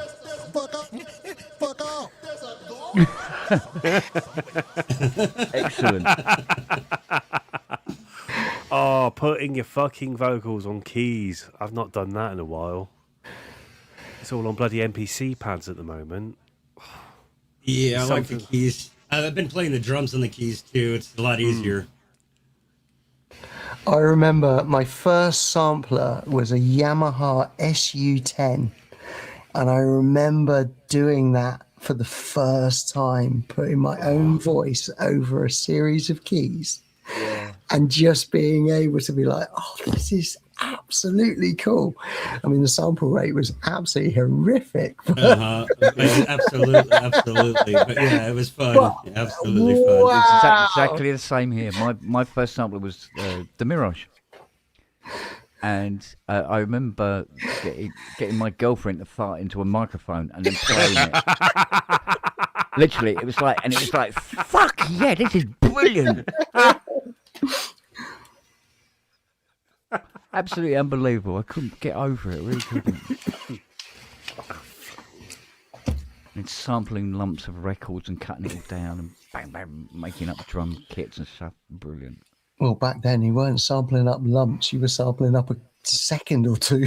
Well, yeah. I mean, if you had an expansion card, you might be lucky to get a a couple of extra seconds. The expansion. I think no. Wait a minute. I think if you use there was an expansion for the Mirage that took it up to 33k sample rate. I think it was from whatever it was at. It's, yeah, and so you get like almost 2 seconds steady. Yeah, Karen. So you had to be more creative because of it. You know? Well, I think I mean I've always looked back at IDM and where it came from and how that, but I honestly think that like that glitch and that it's very much. I mean, certainly for me, it was very much like you haven't got the sample space, so you need tiny little split seconds of sound. And what the hell? Like, take any bit of sound and then just sit on your Atari and just click in all those little weird MIDI notes on that Cubase weird drum grid that they always used to have, which was always those little diamond shaped things that you have to overlap slowly but surely, overlap them. But I think IDM was born out of the lack of sample space. I got what was it, the Launch Key 25. Going back onto that conversation, I've just found the video of me dicking around with it. Is it going to work? It is going to work. Leah, can you pass me a beer, please?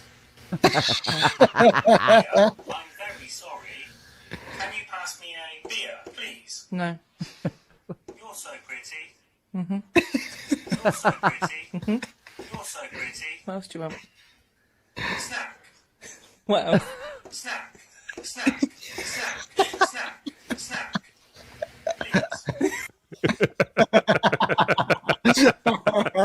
Please. And now the dog uses it. Yeah. Yep. Oh, the dog uses Snack. You fucking say that, but this little shit can do that. I've seen videos of dogs doing it and stuff like that. It's brilliant. Snack, and then I've seen a video where someone's actually written like bitch into it.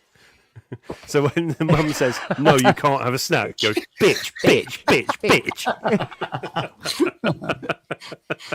bitch. Excellent. Yes, Groman, she still married me. Yeah. Yeah, she's the fool, not me. Oh God, I think Fiona set her bar very, very low to avoid disappointment as well. To be honest with you.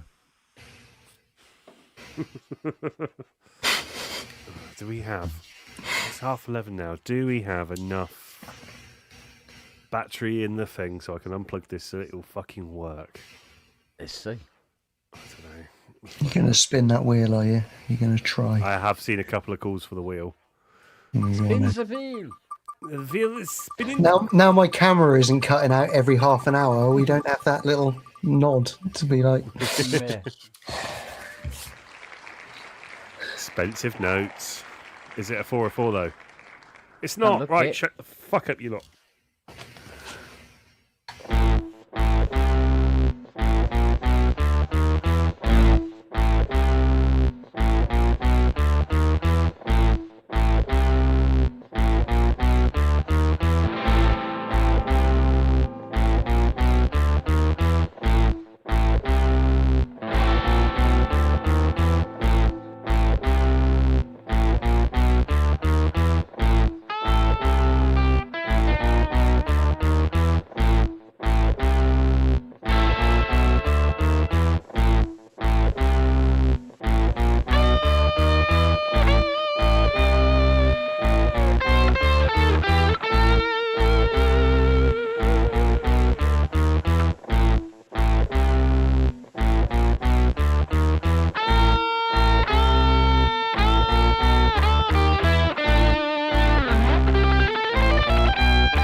Lovely stuff there from a space. Yeah. Expensive notes. That's a trend I've noticed on hardware jams that has changed a little bit in more recent months, maybe not quite so much years, but we've got more people using guitar, wind instruments, or electronic wind instruments. So there's less sort of electronics. Well, there is electronics in it as well, but we've got musicians kind of joining the group, which is really exciting and really interested me. We've got a lot of guitarists right now, which Got a is couple really of drummers cool. as well. Guitarists are one to watch out for is definitely No Muchos Gracias. He Yeah? can fucking play a good Spanish guitar. Oh, what I missed this jam. When did that happen? Oh, it was a good 2-3 months ago now. I heard you mention him before. Yeah, he's very good with his live stuff. He played drums on one of them as well, Yeah. and I missed that as well. Oh my god! Yeah. Oh, I'm gonna have to have a quick look actually. Yeah, if you can find one of those, let's get a Maybe earful of we'll that. end up with a new Muchos Yeah, Gracias. let's go out on a Muchos Gracias. I mean, I love his stuff. I always love that because I've spent so much time in Latin America over the years, and I love that Latin style. And his beats always bring it. They always bring, and it's like, oh, I can hear the reggaeton in that style of beat, and Yeah. it's like, yeah, it's great. And it's something that you know, us Europeans, we're a little bit more 4/4. And then to really like bring it into you know, all the synths and guitars, Tanith Falekwa. She fucking nails the guitar every jam and has her hydro synth just like nice, not screaming, but nicely playing in the background with all her modular. That's great stuff there coming out of Tanith's channel at the moment. And it's nice because again, it's one of those wonderful things that Hardware Jams does is that it pushes people to kind of excel at what they do. And yeah, Tanith's definitely one of those people who have really, you know, there's loads of guitar ones, mate. I don't know which ones. Well, there was one this week, and I for the life of me, and I'm really sorry, I can't remember who did it, but they had the camera on them and they were playing the guitar, but they were bending over and they were using the pedals, and I couldn't see the pedals. And I was desperate to know, like, oh, there's like, it sounds like there's a loop pedal in there, but then there was like, he was clearly leaning over and using other things, and there was all sorts of stuff going on. And it was like, oh, okay, but then when you sit up, I can see you playing your guitar, but then when you're bent over, I can't see what it is you're using. And I was, you know, we were talking about pedals last week. Should we use pedals or not? And I was like, oh yeah, I really want to know what actual pedals are being used in this jam. And I know, you know, we've all got limited gear, and some people have the luxury of maybe a second camera so they can do a second shot. But I was so like, I'm so intrigued. But like, what when you bend over, because there was points in which like he played the guitar and something was looping, or it was on some sort of distortion or whatever it was. It was going long enough for him to let go of the guitar, and then I think it was a loop. But then there was all this other stuff going on, and then at some point you'd like sit back up, and then be like clearly like we're back on the guitar again, but there's still stuff feeding back into those loops, whether they're overlapping or what. If I saw the pedal, I might be able to figure out what's going on here. But yeah, I was really fascinated by that one. I was a little bit like, you know, I always kind of when I'm on Hardware Jams in the live stream, I always go over to the page and I'm always like, yeah, fantastic jam. And I was one of those where it's like, oh, I really need to ask about what was going on there, because I'm really, really interested in like how that was put together, because I could see it was all being done live. There was no faking it. It was just literally like, okay, when you bend over, I just can't see what you're doing. And I would love to know what that was. I'm trying to remember who it was. It was one of the earlier ones because I couldn't stick around last night because I was going up to the moors early in the morning. But yeah, it was one of the earlier ones in the evening, and yeah. And my dyslexia, I'm so dyslexic that I don't take in the names, hence why I don't really get too involved in the chat because my writing's appalling. And every time I write something, push send, and I kind of look again, I'm like, oh God, that spelling's so bad. But yeah, so yeah, Oh, it was just was it? so I'm terrible with names. Was it In Hindsight? I don't know. If you showed me a picture, I'd tell you exactly. Oh. Chap you. Not you. That one? No. Bollocks. No, I didn't get that one, to be fair. I subscribed and I was kind of okay, but I was like, as I was watching it, I was like, I don't get what's going on there. I don't get where the jam is, like where the hardware jam is. That was like, it kept showing pictures of a 303, I think, or an old was it TR3? What was the old Roland 303? I used to have one, but TB303. Is it the TB, the digital one, right? TB3, I think. The it's IRA, the black and No, green. it wasn't the IRA. It was the one. It was before that. Anyway, yeah, I was a little bit lost with that one. I couldn't quite figure out.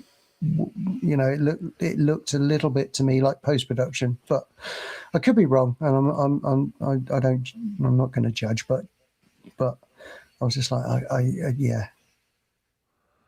Loop Base Zero, maybe. Yeah, that's the one. That's the one. Ah. Yeah, that's the one. And I it was like, oh yeah, the camera angle's great. We can see you playing guitar, but like now you're going to lean over and you're going to let go of the guitar. Here we go. Yeah. It's going to be a whole load of like sonic stuff going on. But unfortunately, I'm looking at the back of your chair right now, and I would love to know exactly what the hell's going on right there.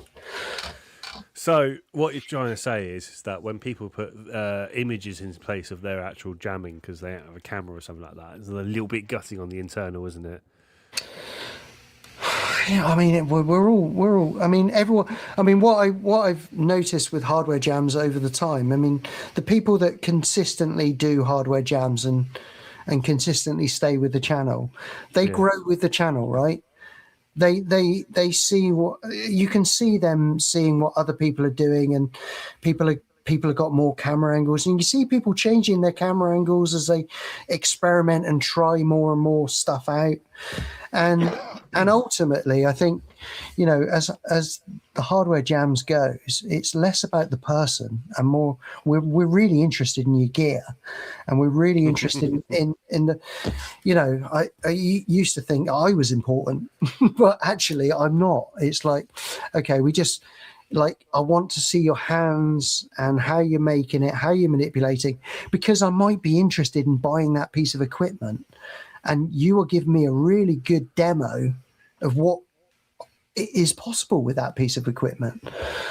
And I think all of us are gear addicts, right? We all want to buy gear. So to see somebody use something, when you're kind of looking at somebody that's just a master of that tool, you're like, okay, I get this. I get that I might not be ever as good as you with this piece of gear, but I'm starting to understand what this piece of gear is capable of by watching you using it. And I think that's one of the things of hardware jams, which has always drawn me in. It's like, I'm a sucker for gear, and I'm always on the lookout for something exciting, new. I want to try it out. Even when I see a really old piece of gear that is like, oh yeah, I just like pass that by. It like passed me by. I'm not interested in it. And then I see somebody use it, like some of those old Korg, some of the old Korg stuff. It was like the Chaos era. Yeah. And it's like, actually, if you really knuckle down and understand that, those machines are great. they're really good, and you can do a really good set with one of those. And I remember thinking, yeah, they're a little bit toy, they're a little bit, Electron's a bit more clever than that. But actually, no. If you really, really knuckle down and understand that piece of gear, you can get a lot out of it. So yeah, it's changed my mind on a lot of pieces of equipment, just watching hardware jams and also just watching people progress. We've got people that have got really, really simple setups, and then you've got people with, you've got Wagyu, right, with a wheel the size of a flipping pie. The pie chart is just slit into so many pieces. Did he store it all? Well, goodness only knows, but then you've got somebody with just some very, very basic stuff, and it's the beginning of their journey, and the beat patterns are just like early stages, and then they're not so advanced, and they don't change so much throughout the whole jam. They kind of stay consistent. But then when you're watching them, you're seeing that transition, you're seeing that grow slowly but surely. And you watch, I remember like Cornish, like early stuff was like quite basic, but like, he loves his boards of Canada, and he's grown his equipment's grown over time, and his production style has grown over time, and now he's really got to that point where he's got to that stage where he's got that boards of Canada thing down, right? Yeah. Well, I've had a couple more tracks from him this week, so you can expect a couple more Paul and Pandas, where I remix his stuff and make it a bit more trip hoppy. That's always mad, those little sessions, and then I send it off to him, and he notes. He goes, "No, that's really fucking good. I wish I could do that." I was like, "For fuck's sake, give me notes, you prick!" Oh God, it's like that video I did of me playing the Rolly Rise, and I had a couple of people comment on it, and they said, "Oh, it's really good to actually see what happens when you're playing the Rise, and what it's like to use a Rolly." Yeah, it's good when you can see people actually playing the things. Yeah. Yeah. You remove the video away from the track, and it is just kind of a track. You do pay a lot more to the instrumentation and all that, of course, but it can be. But if the track is the track is engaging, you can listen to it without a video. But it's always great to be able to have a video with the track to bring more people in. It brings more people in to engage with it. It brings the nerds in. Yeah. And I remember with some of the submissions I did early on in hardware jams, it was like, I had cameras on me and the equipment, but I always felt like, I need post production. This isn't interesting enough.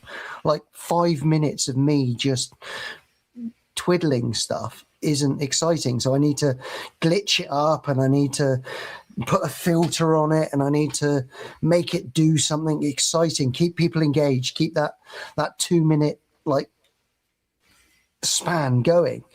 But actually no, as I've learned, it's like, just put the camera on the equipment, put your hands on it, twist the knobs, let people see that you're doing it for real, and they will also engage with the fact that they're like, oh, that piece of equipment sounds really cool, and I might want to go there one day and buy that one.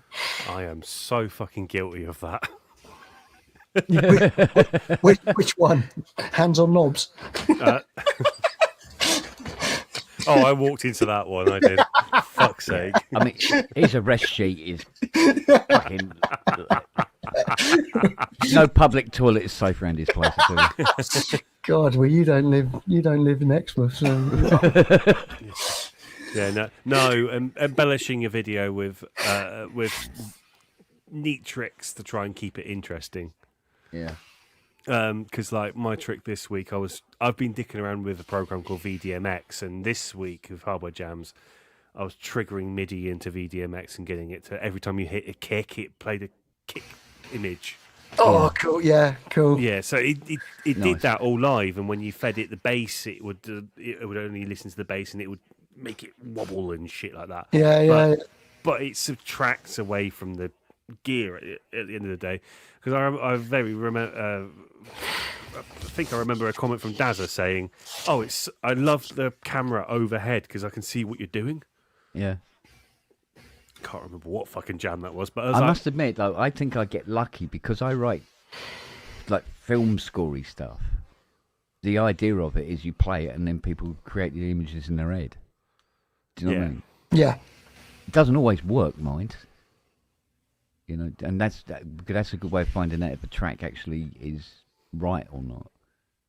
You know, because if you're doing something about, you know, some sort of like seascape, for instance, and people go, "Yeah, I was just imagining this dog shitting in a bucket." And okay, so this track isn't actually projecting what I was trying to want it to project, because that's not what I wrote. You know. Although, if I ever get a client come up and say, "Can you write me some music of that conjures up the image of a dog shitting in a bucket?" and go, "I think I've got one here." Got that track. Got that It is. That'd be handy.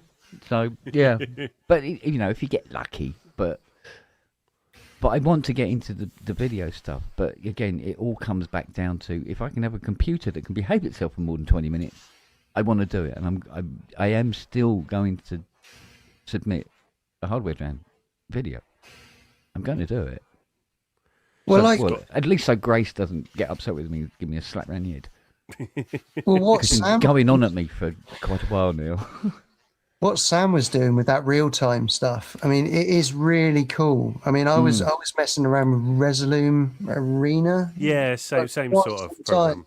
program. And yeah, that was when I had all the computers, right? So I had a Mac dedicated to, whilst I'm playing live, this will process the information going in. And the way Resolume used to work was, or when I had it and I was using it, was you could pick out, like, you could be really tight on frequency. So you could pick out like kick drum, you could pick out high ends, you could have it wide, and it would just, and you could just have like the screen go whoop, whoop, whoop, whoop with a big wide sound. But you could have kick drum, which would just be like, oh, that'll pick up the kick. This bit will kick up like the high ends. This will pick up the mids. And then you have all these different graphics going off at once. And it's really exciting. And I mean, I was really, really into that. And then I was getting into projection mapping as well. So having all this stuff kind of like going off in different directions on a big wall. And yeah, but yeah, now I'm simplifying. You would have absolutely fucking loved the rave I did on the weekends then, because I did all that. You were doing projection mapping and just the whole... Yeah. Oh, yeah, boy. Yeah, we took a photo of the DJ, because the DJ's never had this. He's one of those wedding DJs, but comes in and does a bit of DJing for the Death Rave group. But he's never had this level of care and commitment to his show. So I was like, right, I'm going to make you the biggest fucking star on that stage right now. So we took a photo of him, chopped it out, and had his head like bobbing with the bass. It was like really simple shit of like just cut out the shoulders, cut out the head, and just make sure the head bobs underneath the neck as the bass is going down. Fantastic. Oh, fantastic. Yeah. I mean, VJing is a whole nother thing that I've always been in love with. I would love to. I mean, it's like almost like music, but a whole different thing. And hell, got enough different things going on in my life. But VJing has always been something, because I've played gigs with VJs that have just done a phenomenal job. And when a VJ is with you and get, I don't know if they get your music or whether they just didn't, I don't know, when it just all pops off. And you see, I mean, you do see those huge gigs, right? Where, they are, the VJ and whatever's going on musically are just super in tandem. And it's not just I've got a video on a wall and somebody's playing. It's like, no, these two things are going in tandem. They're working together. And this is like a whole collage of amazing art. And I've always been really, really into that whole side of things.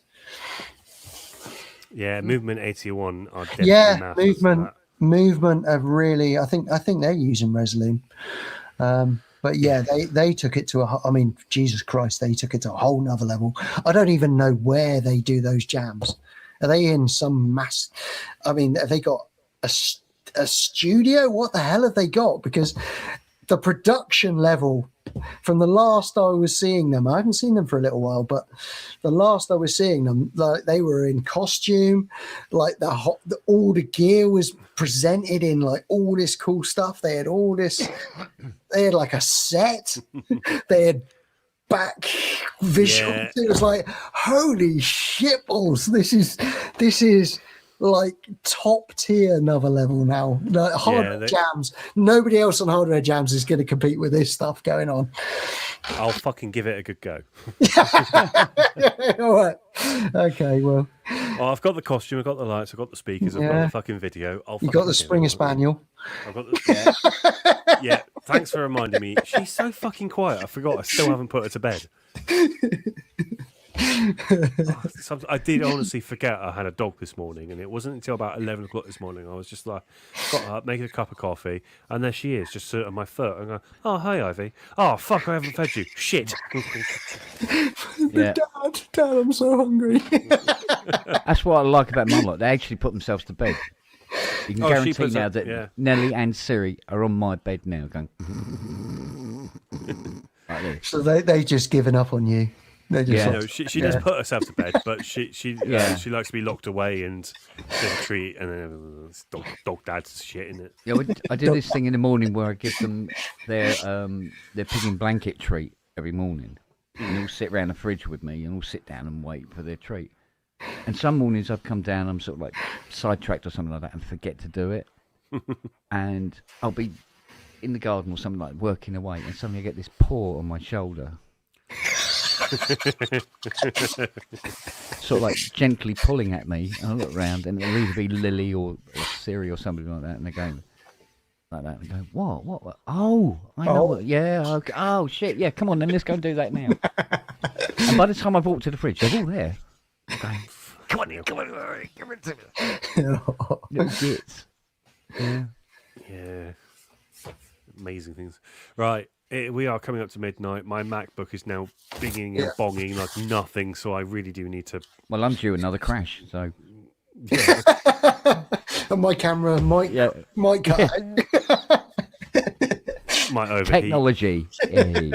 Hooray, it's working. Thank you. Wait, look at that. Oh, God, not exactly filling me with confidence.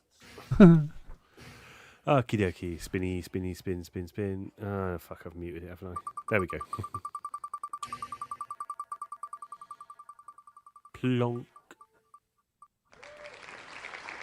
Septic Smile was chatting about him. Seb! Has he deleted it? No, he hasn't. Oh, Oh, God, here it's we 10 go. minutes long. Oh, it's the Hardware Jams Festival set.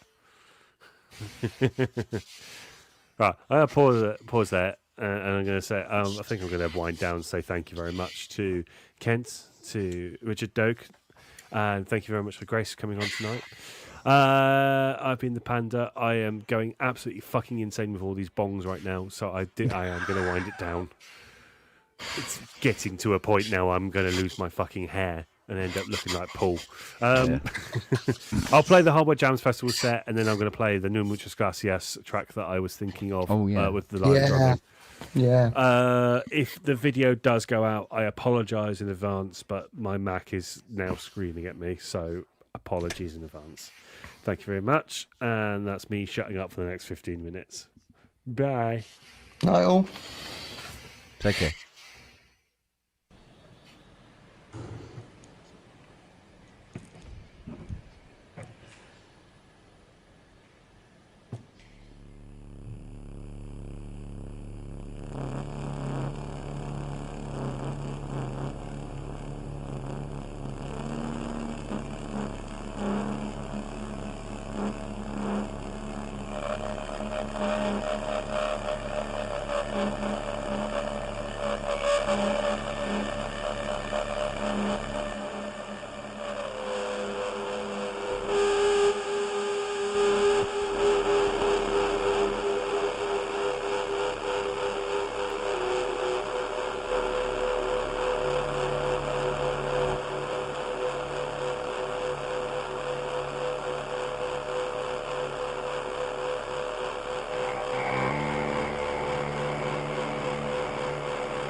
That was one genius lunatic.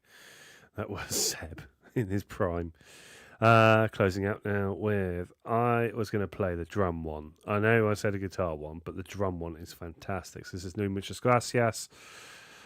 Take it away. That's final from me. This is the Pants from Heaven challenge from 4 months ago.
Night all.